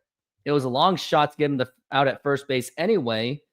But the first one was the most costly because that could have prevented pretty much anything. And now, where we're at, man, and the Mariners had the bases loaded twice. And they were both ended on double plays. 3 innings in a row where the Mariners ended their innings on double plays. So very unfortunate. And it seemed, and then the only redeeming factor the Mariners really had was Naylor hit a home run. And then Suarez reached on a single, scoring in a Randy Arozarena to make the 5-2. So maybe the momentum was going the Mariners' way. And then Matt Brash came in and was an absolute disaster. He beamed Guerrero Jr., and then it got to a point where runners were advancing to second and third, and then a wild pitch happened. Yes, it was a swing and miss, but Cal Raleigh he was trying to play hero mode, and now in hindsight, he should have just let it go and he should have just ate the ball. because it's a very low chance to throw a guy out at third, no matter how fast or slow the runner is. But because he threw it, went into the outfield for Randy Arozarena, and then Vlad Guerrero Jr. scored, and unfortunately made it 6-2, and the game was pretty much just out of reach, and it was the dagger. So unfortunately, that's where it's at. And now we're going into game 7 and going to the box score, starting with Logan Gilbert. He was an absolute disappointment. 4 earned runs, struck out 3, walked 1, gave up 7 hits, and they were just little contact hits. And Alex Rodriguez saying it right now that Blue Jays are all about the contact. Eduardo Bazardo, he pitched very well. He only gave up 1 hit, 1 strikeout, was a disaster, 2 walks, 1 strikeout. And Carlos Vargas gave up 2 hits, but he did strike out 1. And now going into Toronto's pitching, Yasavage was just absolutely amazing. 7 strikeouts, 3 walks. Now, he did have the bases loaded, but the defense was just there for him. Varland, he did pretty well. 2 strikeouts. He did give up that base hit, but didn't really amount to anything anyway. And Jeff Hoffman, 4 strikeouts. He was an absolute terror. And now here we are, forced at a game 7. Batter's box for the Mariners: Julio, 0 for 3. Cal Raleigh, 0 for 4. Jorge Polanco, 0 for 4. Josh Naylor, 2 for 4. Arozarena, 2 for 4. I mean, as much as I was dogging on Randy Arozarena, he was still one of the best hitters on the team. Suarez went 1 for 3, got the RBI. JP Crawford was brutal, had a critical strikeout and hit into a double play just like Cal Raleigh did. And then Dom Canzone was 1 for 4. He did single in the center field, but that was it. And then Leo Rivas, 1 for 3, and he got himself nearly picked off. He should have been picked off. Was a challenge call, but it still stayed in Leo Rivas's favor. And he really should not be leading off, or not leading off. He should not be taking leads because he doesn't even steal bases anyway. And I'll prove it to you that Leo Rivas cannot be making big leads like that. Because, I mean, he's already been proven that he cannot be disciplined on the base running part. I mean, how many stolen bases he had? He had 6 stolen bases in 48 games. That just proves clearly that he is not a base stealer. So if I were you, you take like 2 steps out at most. That's all I'm going to say. Just leave it at that. And also, Julio should not be a leadoff hitter. It's just not working. Give it to JP Crawford. He at least works the count. And even if he struck out, it still took a few pitches to actually do it anyway. So there's that. But now we're going into game 7. I mean, I've said as much as I could that a lot of terrible swings by the Mariners. They're literally swinging at the dirt. Too much chasing at the dirt, which is why they struck out and couldn't get any quality hits. Now, credit to Fritz, one of my fans on the show. They did, to be fair, had 2 hard hits on that double play. Cal Raleigh had a nice hit. JP Crawford had a nice hit, but it just happened to go in the wrong direction. That's why the Mariners could not score. And I guess maybe I could have used a fly ball to right field somewhere and just put in a sacrifice fly, and I could at least have been at least another 2 runs, maybe. Who knows? But now we're going into game 7, and now I just want to see who is going to be game 7. It's going to be tomorrow, and it has not been announced yet. No one even knows what it's going to be. Nobody knows. Could be George Kirby. Could be Luis Castillo. Could it be Bryce Miller on 3-day rest? I don't see that happening. I just don't. I don't know. But I think the most ideal would maybe have George Kirby on, but have Brian Wu ready to go in the bullpen. Or do you roll the dice and just let Brian Wu get a shot and then put like other Mariner starters on, put them on the bullpen? I don't know. But for the Mariners hitting, today proved that You cannot blame T-Mobile Park and use that as an excuse. You got to actually approach better. This team is unfortunately built on live and die by the home runs. It really is, which is very unfortunate.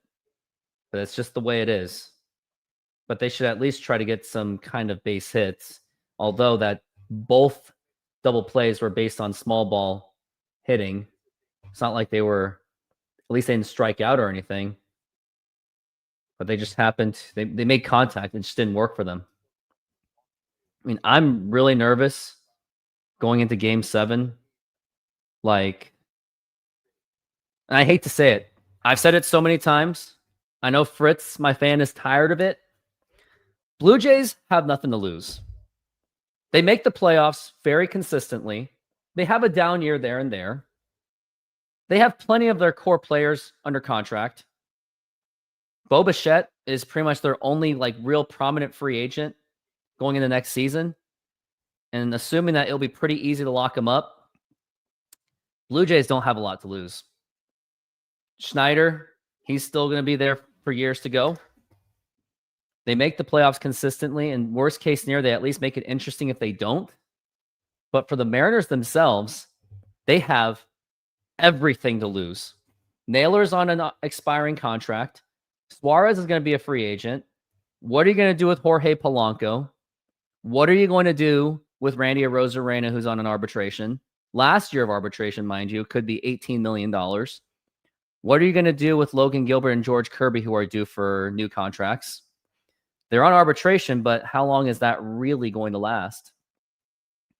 So the pressure goes back to the Mariners, and I thought they already had pressure going into Game 6 because that way, I mean, you don't want to go into Game 7. And what's more shocking is how did the Mariners not able to get any kind of real meaningful runs off of Savage when the Mariners were literally just feasting on him going into when they were going, and they did it in Game 2. So I don't know. I don't know how next game's going to go. But I do have my friend Ian here, who I haven't seen in a very long time. He's about to be joining the show. And this will also be posted as a Mariners post-game show as well. Ian, my friend, how are you feeling? I'm a little depressed by it. Oh, you want to know how depressed I am? You broke the little catcher's mask you had? I not only broke the catcher's mask. Oh, here's more. Here's more.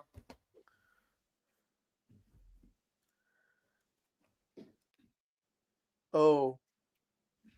I think that was after the Addison Barger home run, the 2-run home run. And I didn't even finish my sentence. I was like, here's a fly ball drilled to right field. Forget about literally. Yeah. I'll start out with the defense alone. Randy Arozarena has played horrible defense this postseason. Julio made a missed call out there. I don't understand why Cal threw it into left field. Yeah, it didn't make any sense, but he was playing desperation because he wanted to overcompensate. But we all know how overcompensating usually works. It usually never works. And then obviously Gino may be mad. Those are not plays you can make errors on and then can keep yourself in a ball game.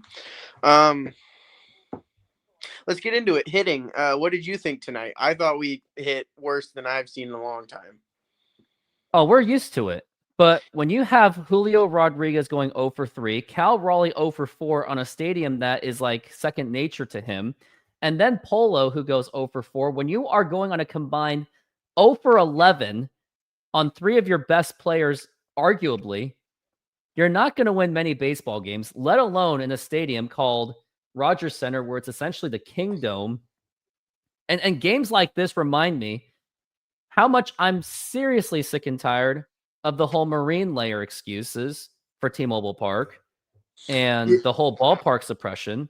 And because Mariners had their opportunity today. They played in essentially a hitter's park, the Kingdome, basically.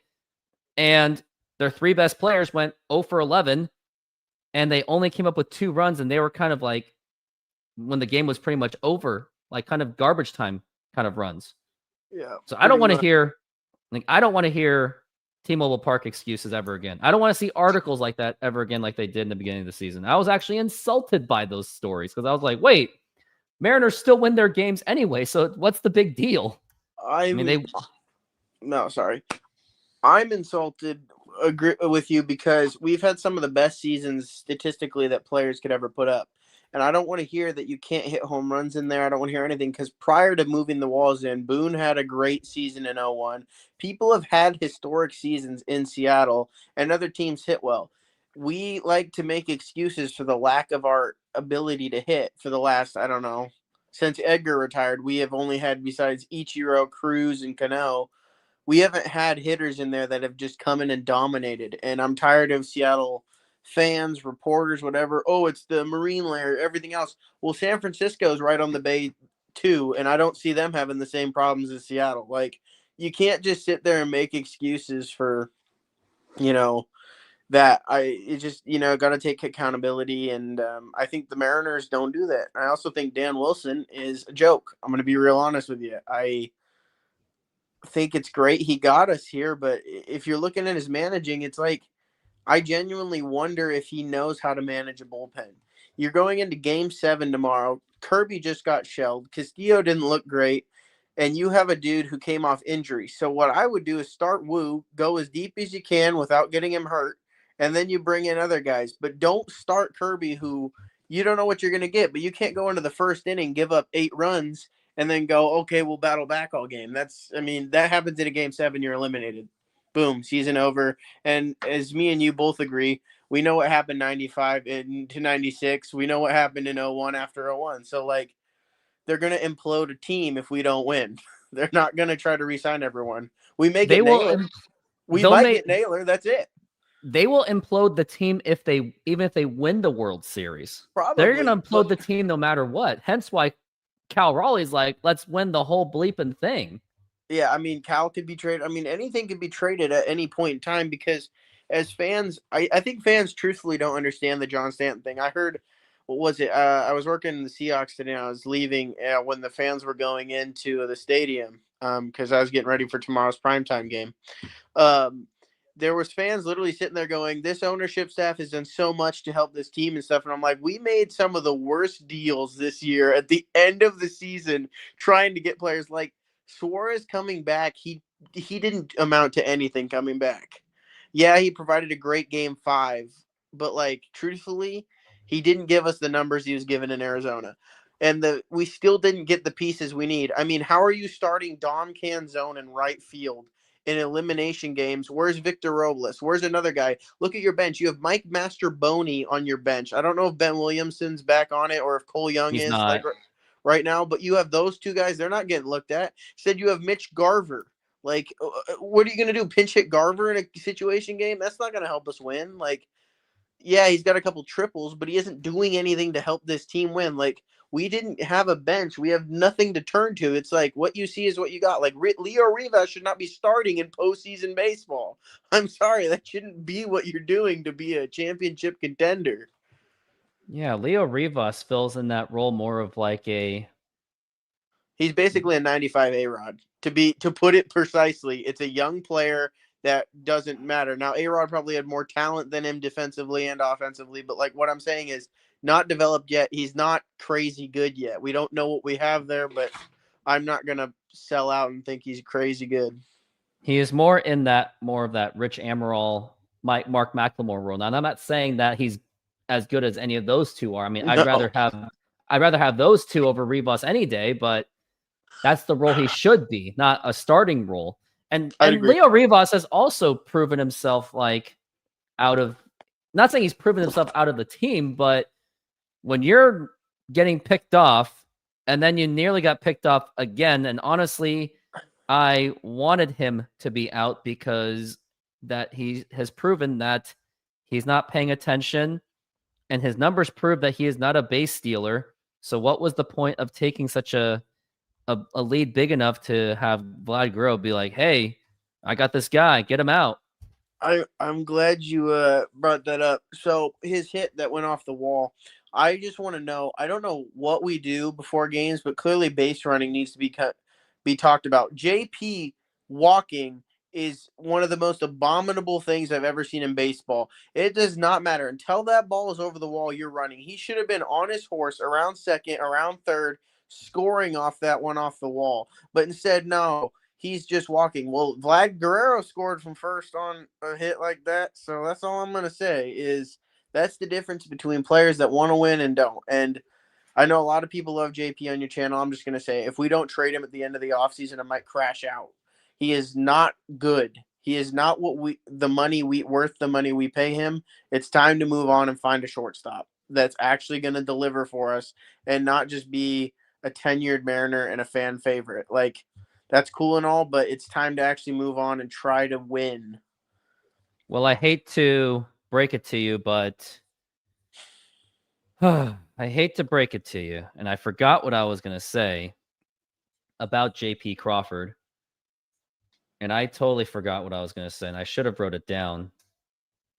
But if you trade him, now I remember. Even if you try to trade him, who are you going to really get? No, I'm not saying just trade him. I'm saying straight up cut him.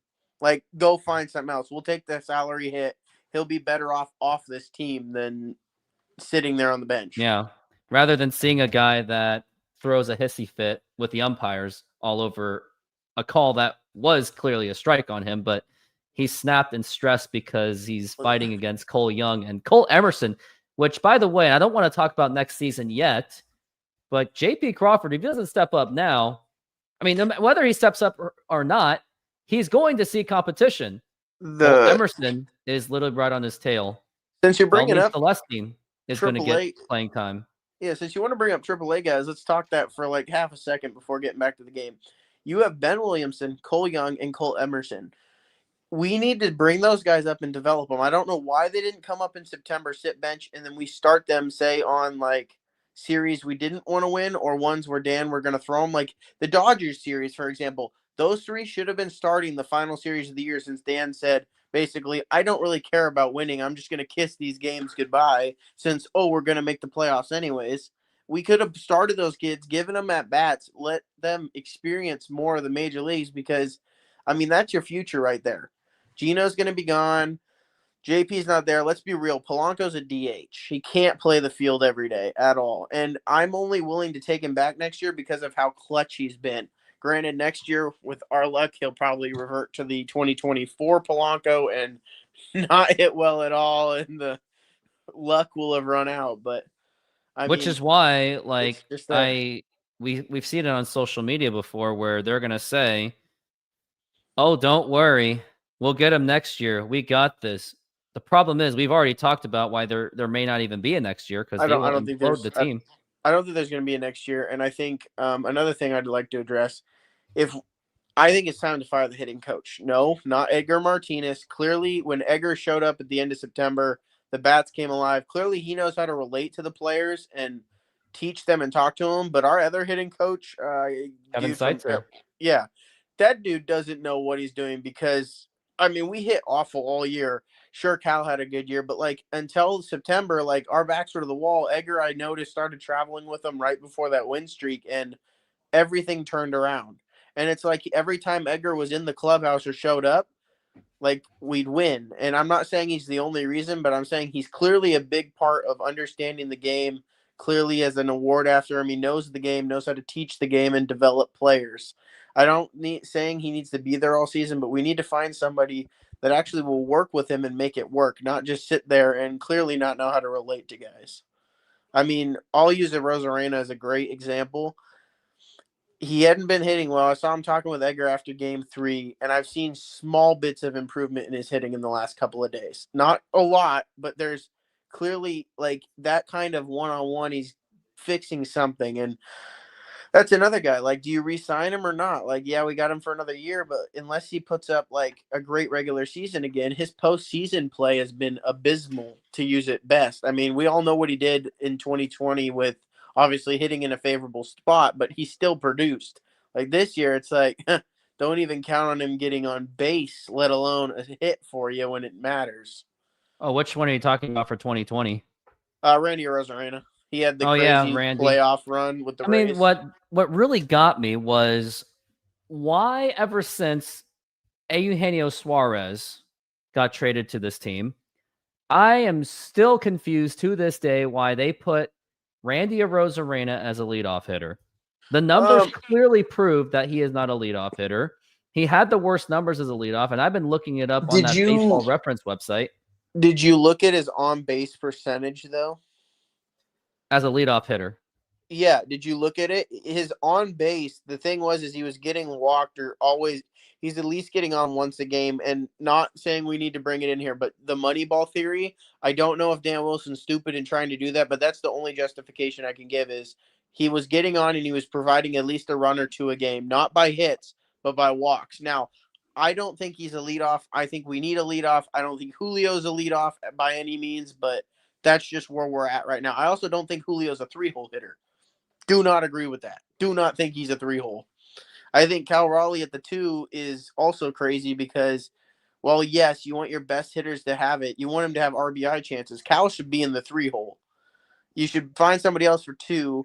Polanco's been driving and runs clutch. Sure, 4 or 5 is fine, but like Julio is a 5-hole. Randy's a 5-hole. Like those are the guys should be in the 5-hole, not Suarez. Suarez is 6'7" because he's not, he's very charismatic. Now, we obviously don't have a 1 and a 2, so that's why Julio's where he's at, et cetera, et cetera, et cetera, as you go on. But, 3 is your RBI/contact guy. 4 is your power hitter. 5 is also can be a power hitter or somebody consistent to drive and runs. 1's your speed normally and on base, and 2's more of just like a contact consistent guy. That's how at least I was always told how lineup should go and how it looks like in the major leagues. Now, obviously, some teams are changed. Some other teams are different. Some teams will bat their best player, Shohei Ohtani, at leadoff, even though, if I'm being real honest, Ohtani's not a leadoff. He's just a great player that can hit everything, so you want him to get the most at-bats in a game. That's why the Dodgers do it, because in all reality, Mookie Betts should be their leadoff hitter. Cody, what is your question? And while you type in a question, and I'll put your statements right over there, but here is Randy Arozarena's numbers. When he was batting 3rd, 4th, or 5th, his on-base percentage was at most 380, especially as a 5th guy. Yeah. Worst case, he was a 335 as a cleanup hitter, and he drove in those runs. But when he was a leadoff hitter, batted 218 with a 302 on-base percentage. So even with the plan that Dan Wilson's like, well, he's getting on base, I was like, yes, he's getting on base because of the position that he was in. Correct. Leadoff hitter, you need someone that is more patient. And I hate to say it, J.P. Crawford was the best guy other than Victor Robles, but what does Dan Wilson know? Yeah, I would like to know where Robles is. Sorry to interrupt you. Where is Robles? Some say he might be injured. And now, there he goes. Oh, boy. All right, well, we'll wait for him to get back. So, do you think our season is done?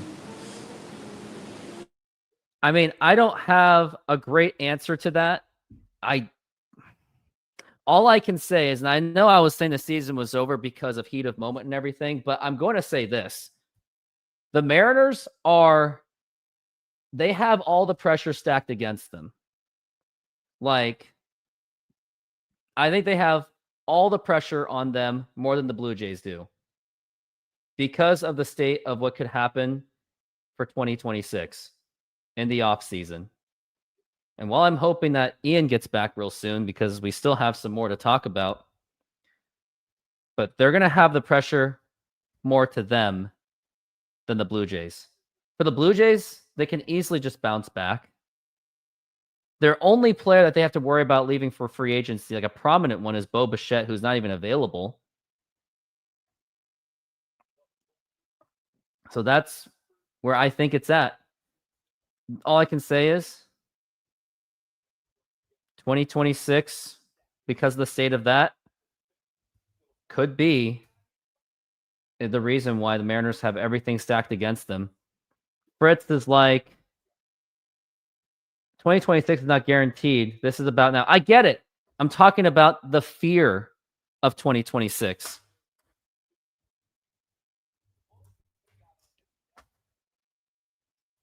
Yeah, it's the fear of 2026. It's the fear of the offseason. That's what it is. That's what I'm trying to talk about.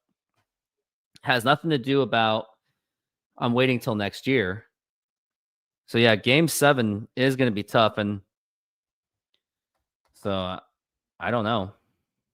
I mean, the only thing I know for sure is I'm going to be doing this game tomorrow, and we got Ian back. Welcome back. Sorry, technical difficulties. What was his question? I was curious. I couldn't hear it. That's why He was saying, does he believe the season's over? And my answer was, all I could say is I don't want to say it's over, even though I did earlier in the show because I was heat of moment. But all I'm going to say is the pressure stacks up on the Mariners more than it does for the Blue Jays. And all I had to do was just look at their payrolls. Blue Jays have much of their players locked up other than Bo Bichette, but I'm pretty sure they can work something out with him. And if they don't, they can just easily find a replacement.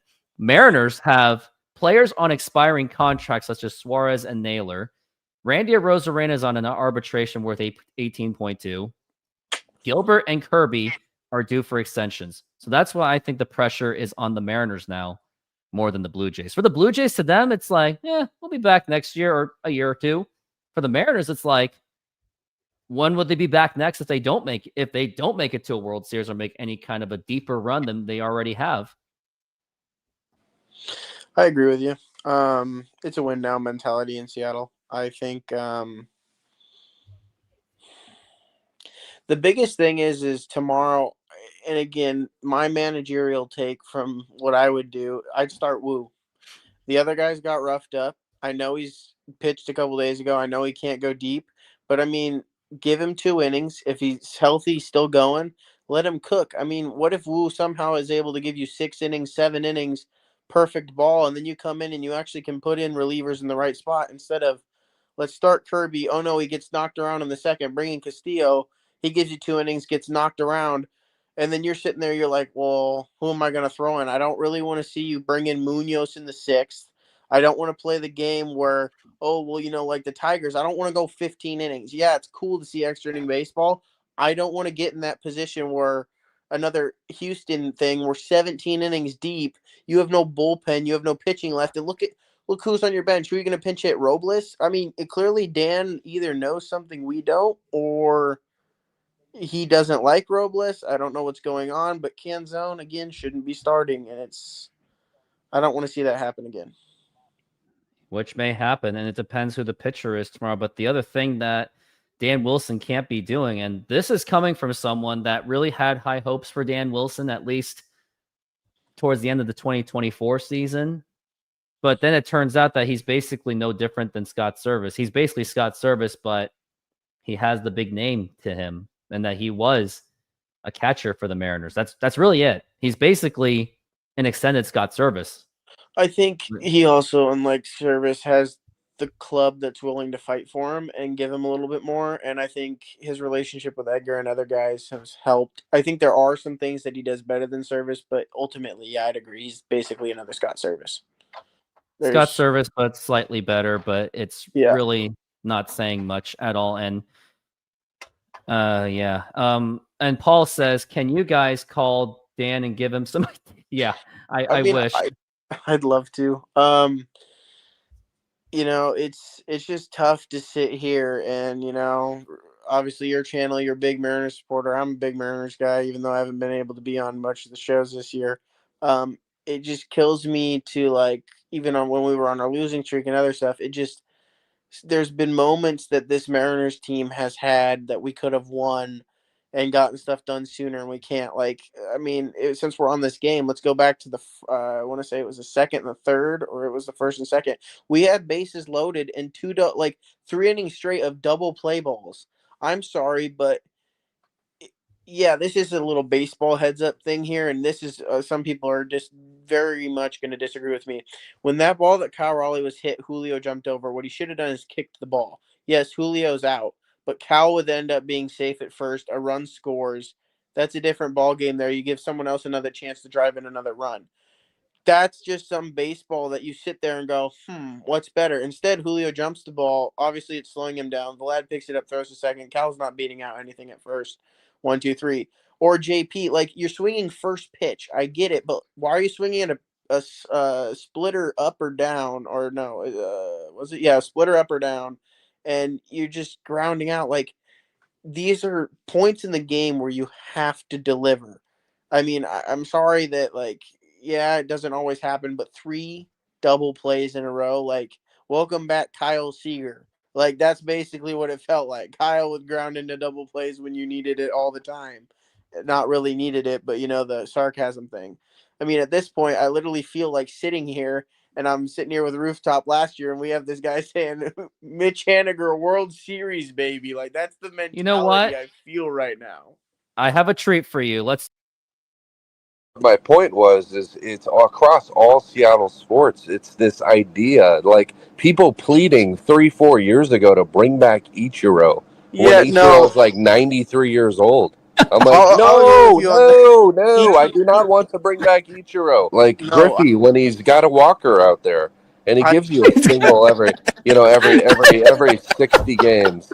Like the list goes on and on. Like people crying. Like Haniger comes back, and you think that we just signed a Hall of Famer. Like he was injured all of last year. He's like 33 years old. We trade for him, give up on Robbie Ray, which whatever, and all of a sudden, I swear, all of Twitter is like, "World Series, baby! Let's go! Let's go!" He was a negative WAR player for them last year, but because we love Hanny, baby. He's going to come and save the Mariners. Oh, that's It never gets old. That's like probably our most classic fan rant I've ever had on my channel, and that was against the A's when we lost to them, and then that's when they were Oakland. I loved that. But again, you're seeing the same thing. Even have you been to any in Seattle during the playoffs, like in around the stadium? Have you been to anything? I did not. I'm too busy being here. I was both in Detroit for both those games because I've been working out of there and stuff. And it's just Game 7 probables. Hate to cut you off, but George Kirby is the probable starter for Game 7, which I'm not for. And then Shane Bieber for Game 7. So the odds look very much against us. Yeah, Shane Bieber's looking pretty good. Not gonna lie. Obviously, we need to attack early, jump on it, and I really am a little scared that if we get to Bieber, they're gonna bring in Scherzer, and obviously he's a hit or miss. But if he's on, we're not touching Max. Oh yeah, because Max Scherzer. And they also the Mariners are also good at. Mariners are really good at getting a bunch of people that are about to go on retirement. They somehow give them like a finest hour moment. You know who would have been nice to have in this postseason since the clip we played it? Robbie Ray had a fantastic season in San Fran, and I would love to have that in the bullpen right now. And who could start a game? Like, yeah, he's been awful, but dude, he had a great season down there. He dominated. He was an all-star too. Yeah, I know. But no one in Seattle needs to know that because remember, Robbie's garbage. He had one bad start. Yeah, because his UCL was shot. Like, okay. UCL was shot, and he was also put in the worst possible situation that he did not deserve. It's not. He didn't call those pitches. That's on Cal and the other person. People forget that the catcher called it. He threw the first one, and then he didn't miss the second spot. That was where Cal's glove was set up. So clearly, Cal Raleigh thought Jordan was the biggest bum on earth. I'm sure if we play in the World Series, you watch Cal will call somebody a fastball up to Shohei, and you're gonna watch them find a new area code after that ball gets hit. Like, if we can get into the World Series, we'll talk about this because I'll appear on some more shows with you after, at least for post games. I am deathly scared of LA. Like, it won't wait, no. No, we're not talking about LA. We'll talk about LA if they win. We'll get there. I'm going to stop you right there. But I have one more rant, and this is the last part of the show. But I think the Mariner fans made a tremendous mistake in Game 5. When Brian Wu hit George Springer, I did not like it. Now, it's all up to debate, right? They're going to say, well, with the Blue Jay fans there, we couldn't tell who was cheering or booing. But I was not for cheering George Springer getting hit. Now, sure, he's a cheater. Astros, 2017. But that was almost 10 years ago, and that should not be living rent-free. I did not like the cheering and then the booing when he was walking and then the cheering when he got back to the bench. Did not like it because I think that may have awoken the beast of the Blue Jays. Like, hey, those fans were disrespectful. And you don't think that not Dan, but I cannot say that name. John Schneider was probably like, hey, those fans were disrespectful to George. Let's win it for him. I think that may have opened Pandora's box. And I think, I'm not saying it was the reason, but I'm saying that maybe they got a little ounce of that. Hey, they were mean to us. Let's make them pay for it. And now they could do it again for game 7. And granted, George Springer did not look good. Like he looked like he was broken. But we've seen unusual things before. We've seen Kirk Gibson hit a game winner with basically 1 foot. So that's my take on it. Yeah, I mean, I actually like Springer. I've always been a Springer fan. He's a great leadoff hitter. He's one of the best in the business who can do it.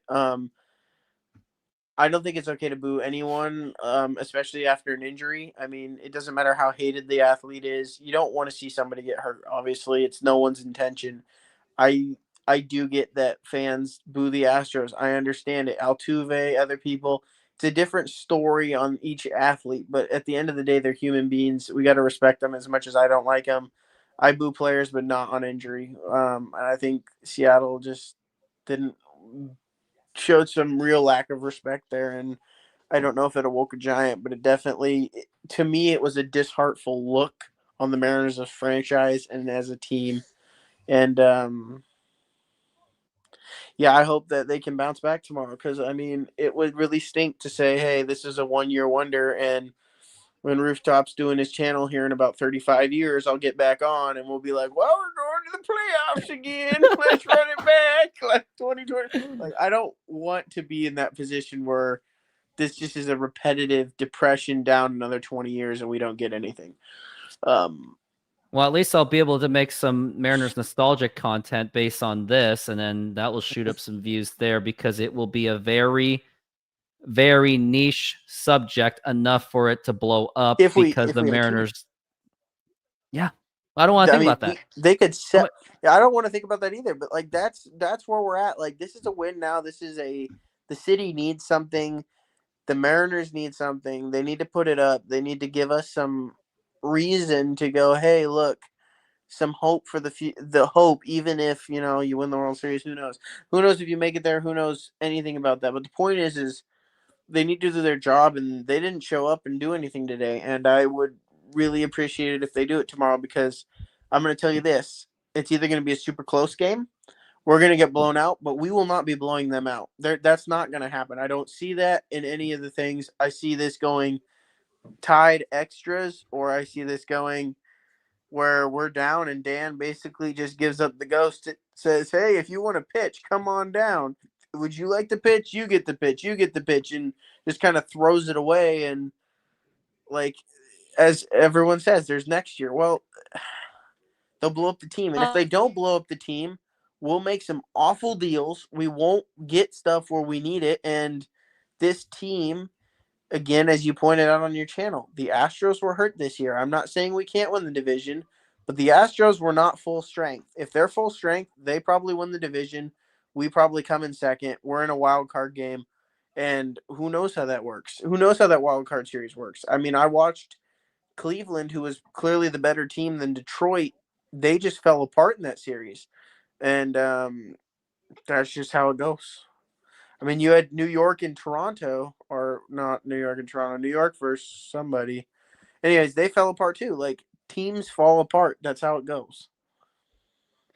Pretty much. And I'm glad that we're on the same page about the whole George Springer incident. And even if you thought differently, I wouldn't have put it behind you, because I do not. I actually like Springer. I was very pissed off about that. I mean, I was too. It would be a different debate, truthfully, if it was Altuve. I'm going to be real honest with you. I still wouldn't say that you should boo him, but I could understand people being more upset because he lied. But Springer never lied about it. He never said they didn't cheat. He just, has done his job, kept playing, and nobody wants to see that. I mean, what could you imagine if that had been Cal Raleigh? Like, if it was Cal Raleigh, Mariners fans would have declared war if the Blue Jay fans were cheering, which they probably would have because in 2022, Carlos Santana hit a foul ball and he was shaken up and the fans were booing and pressuring him like, hey, get back into the plate now. So it's not like I'm not saying that. No, I'm saying that Blue Jay fans aren't innocent either, but I'm not saying that should justify on cheering someone to get hit. No. But when you do something like that and against a team that has a very competent offense, if not more competent, you may have awoken the beast. I mean, the beast was awoken today, but who knows? George Springer with another 24 hours to ice his knees. Maybe inspired ball is due for him. And if he does, I won't hate him for it. As much as George Springer drives us nuts, but that's only because he just has the Mariners number. End of the day, you just don't do that. And it just doesn't seem appropriate. And you just don't want to provoke. You don't want to poke the bear, or shall I say poke the bird. So, but I mean, I think that's all I can really say about it. As you pointed with Kirk Gibson, I mean, if you remember back in '95, we would have beaten New York earlier, but we played an extra inning game and we lost to, I can't remember what his name was, but he was on the Yankees. We had hit him earlier in the season. Jimmy Laritz. Yeah, Laritz, and then he picked that time to do it. Well, I mean, I'd hate to be in that situation tomorrow. Springer gets up and picks that time to return the favor to us. Like, he may. That's why I wanted to get it done and over with, and he was weak. And I don't want Seattle fans to sit there and act like, oh, well, it was okay to boo. Like, that was unclassy. I'm actually more upset that the Seattle Mariners didn't put something out on their Instagram or something saying, hey, guys, we should still have respect. I mean, this is a major league ball club here. We're not just a bunch of jokes out here doing nothing. Like, and it's the reason why Mariner fans have been humiliated on the national level on Twitter. And I was actually spending quite a bit of time, at least an hour tops, of trying to say, hey, I am not one of those jerks. I'm actually a diehard fan. I actually went out of my way to go to a Blue Jays podcast guy. He was ranting about it like he was smoking it. And I was like, hey, I'm a diehard Mariners fan. I'm a Mariner YouTuber, and I'm embarrassed how the Mariner fans acted. Yeah. Because one, awaken the beast, and two, just absolutely classless. And I've been hit by those 40-mile-an-hour fastballs when I was in Little League, and it hurt. It gave me purple skin on that spot for like a week, and I'm like, that's why I don't want to see people cheering for players getting hurt. It's just not cool, and people don't realize that it's careers on the line, millions of dollars. It is. And think about minor league players. If any of them get hit, that's it. And if they're injured, that's it. Coming from somebody who's seen 90, played against 90 and stuff, when you get hit, especially in the knee or say the elbow without an elbow guard or anywhere in one of those joints or the ankle, when you foul it off, trust me, as much as everyone else goes, oh, walk it off, oh, it hurts. And it is not cool, especially the knee and the ankle and the elbow. Like, those three specific hurt worse than anything else. And the most extreme is getting hit in the face. But if you get hit in the face, that's a whole different ballpark. You should be pulled out of the game because you need to be checked. I mean, you have no idea what's just happened to you. Yeah. But yeah, hopefully we can come up tomorrow. Hopefully pull it out tomorrow, and hopefully the beast won't be awakened. And I know I shouldn't go too much on a tangent about the rant, but I still feel like it has to be addressed. I mean, and I think it well displayed on how this game went today. Like, the offense of the Blue Jays, they looked fired up. They were excited. They were passionate. I mean, did you not watch Cal Raleigh throw the ball into left field?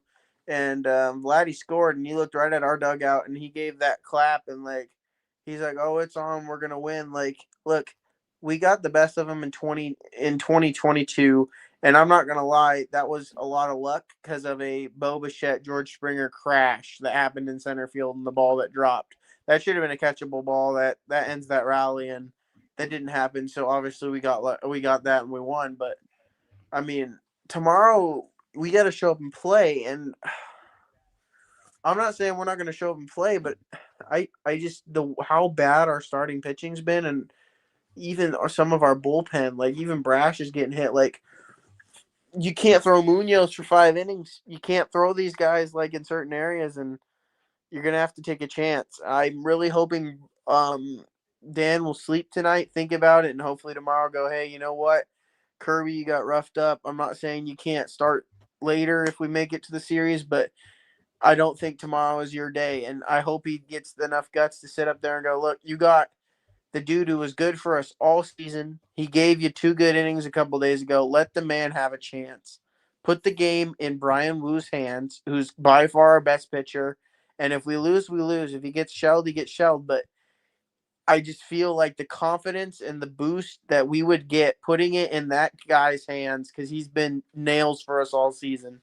That's what we need to do. And that's, I mean, any great manager, I think, does that. I mean, if you look at teams that won or teams that didn't, like, we'll use the Mariners before. Whose hands was it in when we came to elimination against New York in Seattle? We were down at that point. I think it was 2-0 for New York in 01 and 2000.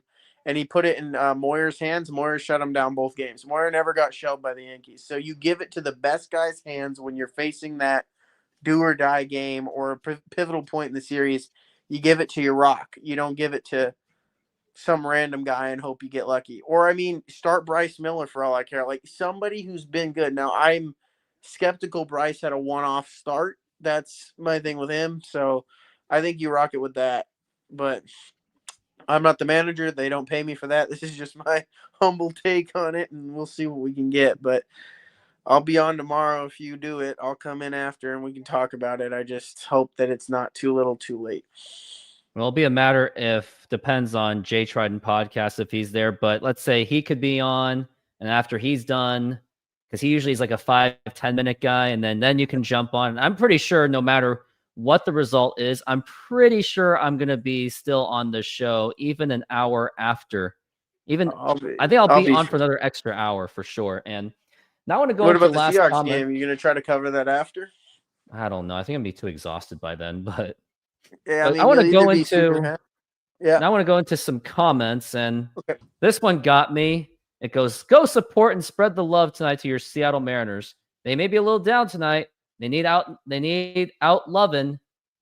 Make sure that they know that you all believe.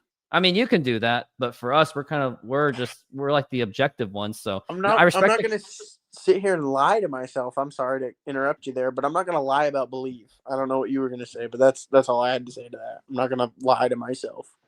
Pretty much, we're just not cheerleaders, but if you want to spread the love, that's all power to you. I mean, that's the core value of this channel is we accept any comments as long as it's not personal vendetta, and it's as long as someone's not spamming me stupid links going, how to make $1 billion by taking a poop in the toilet. As long as you're not doing that and personal attacks. I'll even like last year, I was begging for Scott's service people. I was like, if people said Scott Service great manager, I've been like, great. I want to know why, where you're coming from. Not to change my mind or anything. I'm not going to change your mind or anything. It's just it's more of a perspective thing. And there goes Ian. So while we're waiting for him to come back, oh, he's back. That was quick. Yeah. All right. What else did they say? Anything else of other comments? I think that's pretty much it. Blue Jays remind me of the Royals, 90s Royals, mind you. Damon was over there back in the day. They understood small ball and winning baseball. Only knocking thing, though, is the Kansas City Royals back then in the 90s and 2000s. They weren't exactly a winning team. I mean, even which they had good players, but I can see where you're coming from that, yeah, Damon did value the small ball mentality. I don't want to get in this because I can get in a tangent all time. Dan Wilson had the best small ball coach of all time, Lou Piniella. That's why the 95 Mariners won. Yeah, they had some big blasts, but they could play small ball. And again, as I've said all series, Mariners only score on the home run. We live and die off home run. Well, yes, that helps in the playoffs. If you can't play small ball, you can't drive in runs. That's all I'm going to get on there. Otherwise, I'm going to go down a whole tangent on why this team mathematically and statistically, if they don't hit certain number of home runs in a game, we don't win because we just can't figure out how to play normal baseball. I got a tip from a Dodgers fan. Thank you very much. $5. Please beat the Jays. Signed a Dodgers fan. Well, there's that. And I know I've been saying that this is going to be the last part of this segment, but The only part of the Blue Jays who I would feel happy for if they are to go to the World Series and win it all, just Don Mattingly. That's it. Because the guy has had horrible luck. I'm going to be real honest. We screwed him in 95. Yeah, and that became karma because the Mariners decided to say, "Oh, I'm sorry that we ruined Don Mattingly's storybook, whatever. Here's Tino Martinez and Jeff Nelson." But no, in all actuality, he's the only individual that I would feel happy for if, let's say, the Blue Jays win the World Series, because I don't he want joined to see him win it. He did, though. He did join the Yankees. He got called up right after they went to the World Series. Then as soon as he leaves the Yankees, took supposedly a year off, Yankees win the World Series. Then he joins the Yankees again in 2001 to be like a assistant coach. Doesn't win a World Series at all. Then leaves after 2008. And the Yankees win again.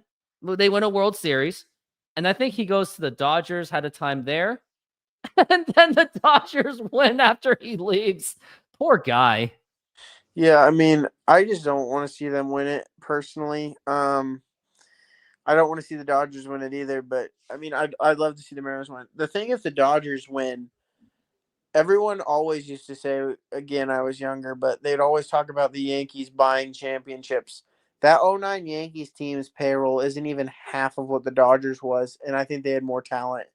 I would like baseball. I don't care if you get pay money, and if you have the money to do that, that's cool.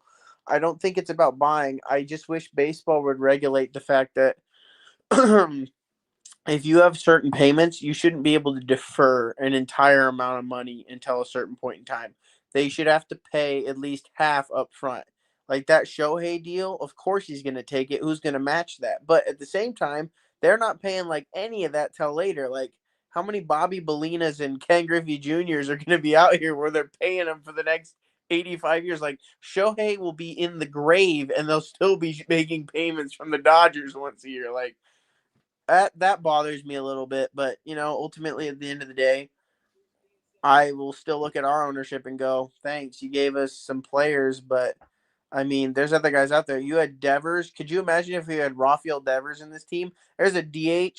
I mean, Polanco, yeah, now you're forced to play second, but who cares? Then you actually have another stick in the lineup that's great. I mean, you got other people out there that we could have picked up, and we didn't even make a look at it. I mean, hey, and if Bo Bichette's not picked up, hey, I mean, Seattle, come on. How about you pick up Bo? He'll be better than JP Crawford, JP. right? Yeah. I mean, there's a bunch of them. I mean, the Phillies are looking like they're about to implode. Castellanos and maybe some others. Maybe you try to pick up an aging Trey Turner. Tell Cole Emerson's ready. Like, go out, make some moves that actually are going to do more than bringing home a fan favorite. Yeah, Suarez has been okay, but I don't think he's going to have the same numbers he did this year. And the only one we got to sign Naylor. He is good. He is young. He can play first. He gives you some other abilities. Like, please don't give up on that and go another Russell Branyan, 1 year wonder, don't put out the money, leaves the next year. Like, I don't know. I don't want to end up with our own version of Justin Smoke after and we pick somebody else up that's absolutely horrendous. I would actually feel happy for Ty France, I guess, if the Blue Jays ended up winning since he's on the Blue Jays. I like how this part of the show is, you would think that the Mariners had just lost Game 7, but hopefully we will not have. Hopefully within 24 hours we're in tears. I'm gonna apologize to my helmet and my mask and the floor of my room, because that's definitely. I'm not saying that it took a dent or anything, but it certainly may have felt something going, "Oh, what was that?" At least you can get a new helmet. No, this one's not the same. Like, is that the 90s ones that they made? 2001, and this was like to celebrate John Olerud. Yeah, and I broke it. I have one of those from 1989 from the A's. It's I know. pretty Like, sick. even if and I have buy a Giants one. Even if I buy a new one, it's not going to be the same. But I definitely have to buy a new mask for sure. I mean, you know what? I will going into next season, because the mask thing started to work as a more of a branding thing because Jay Trident podcast is about the beard. Yeah. Couch Jam's about his mortgage branding and his Cougars thing. And then Mariners Mojo's about, I guess, Mojo. And then Marine Layer podcast was about, I don't know, their Gen Z style kind of thing. Yeah, I don't know. I've met Couch number of times at Wazoo. Yeah. I mean, sure, he's a great guy. I get it. I mean, I hear. No, I'm gonna say what you're thinking is what I'm thinking is the same. No, that's all. Great guy. Yeah, now you got me to cut this part of the video. Great job. Just be careful, man. You never know. But if he's watching, that's cool. Anyways, go Cougs. I hopefully, we're in tears that we won. I mean, then you can get not just a division shirt. You can get a ALCS championship shirt. If the Mariners get to that point, I will tell everyone, the whole world, of what exactly I'll be doing with merchandise. But until then, Mariners win Game 7. Don't live and die by home runs. You're not in Marine Layer Stadium. Get the right pitcher in, and don't let the beast scare you. And you know what? Go up to George Springer and say you're sorry. And also go on social media and say you guys shouldn't have been cheering, even though it's too late. But go to George Springer and tell him that, hey, we're not going to do that. Yeah, no. My last tip I would do is say, if Dan's smart tomorrow and you can, take the bat out of their best player's hands every at bat. Walk Vladdy every chance you get.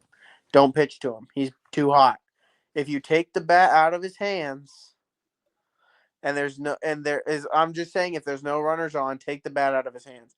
If you got runners on and walking him sets up for more RBIs, don't do it.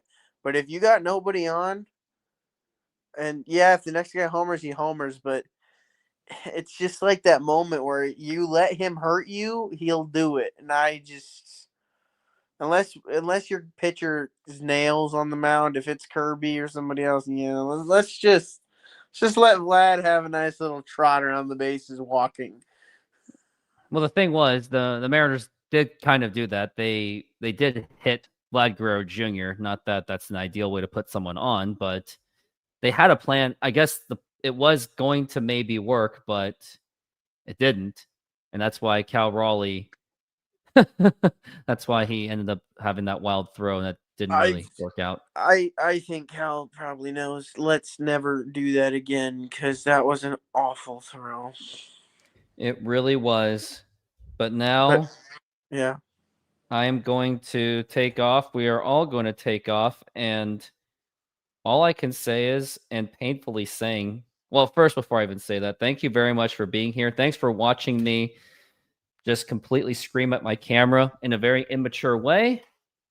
And also, I am so sorry, Helmet. I am so sorry, my precious Helmet, that I abused you. I really am. I really did regret it. But when emotion gets in the way of logic, this happens. And I don't even know what to do with this. I'm definitely going to keep it as a relic. I'm going to put it in a box somewhere with all those other pieces. But everyone else, have a good night. And painfully saying, go Mariners. As Ortiz says, the Mariners lose. All right, guys. Goodbyes only. Don't forget it. Stop it. Thank you.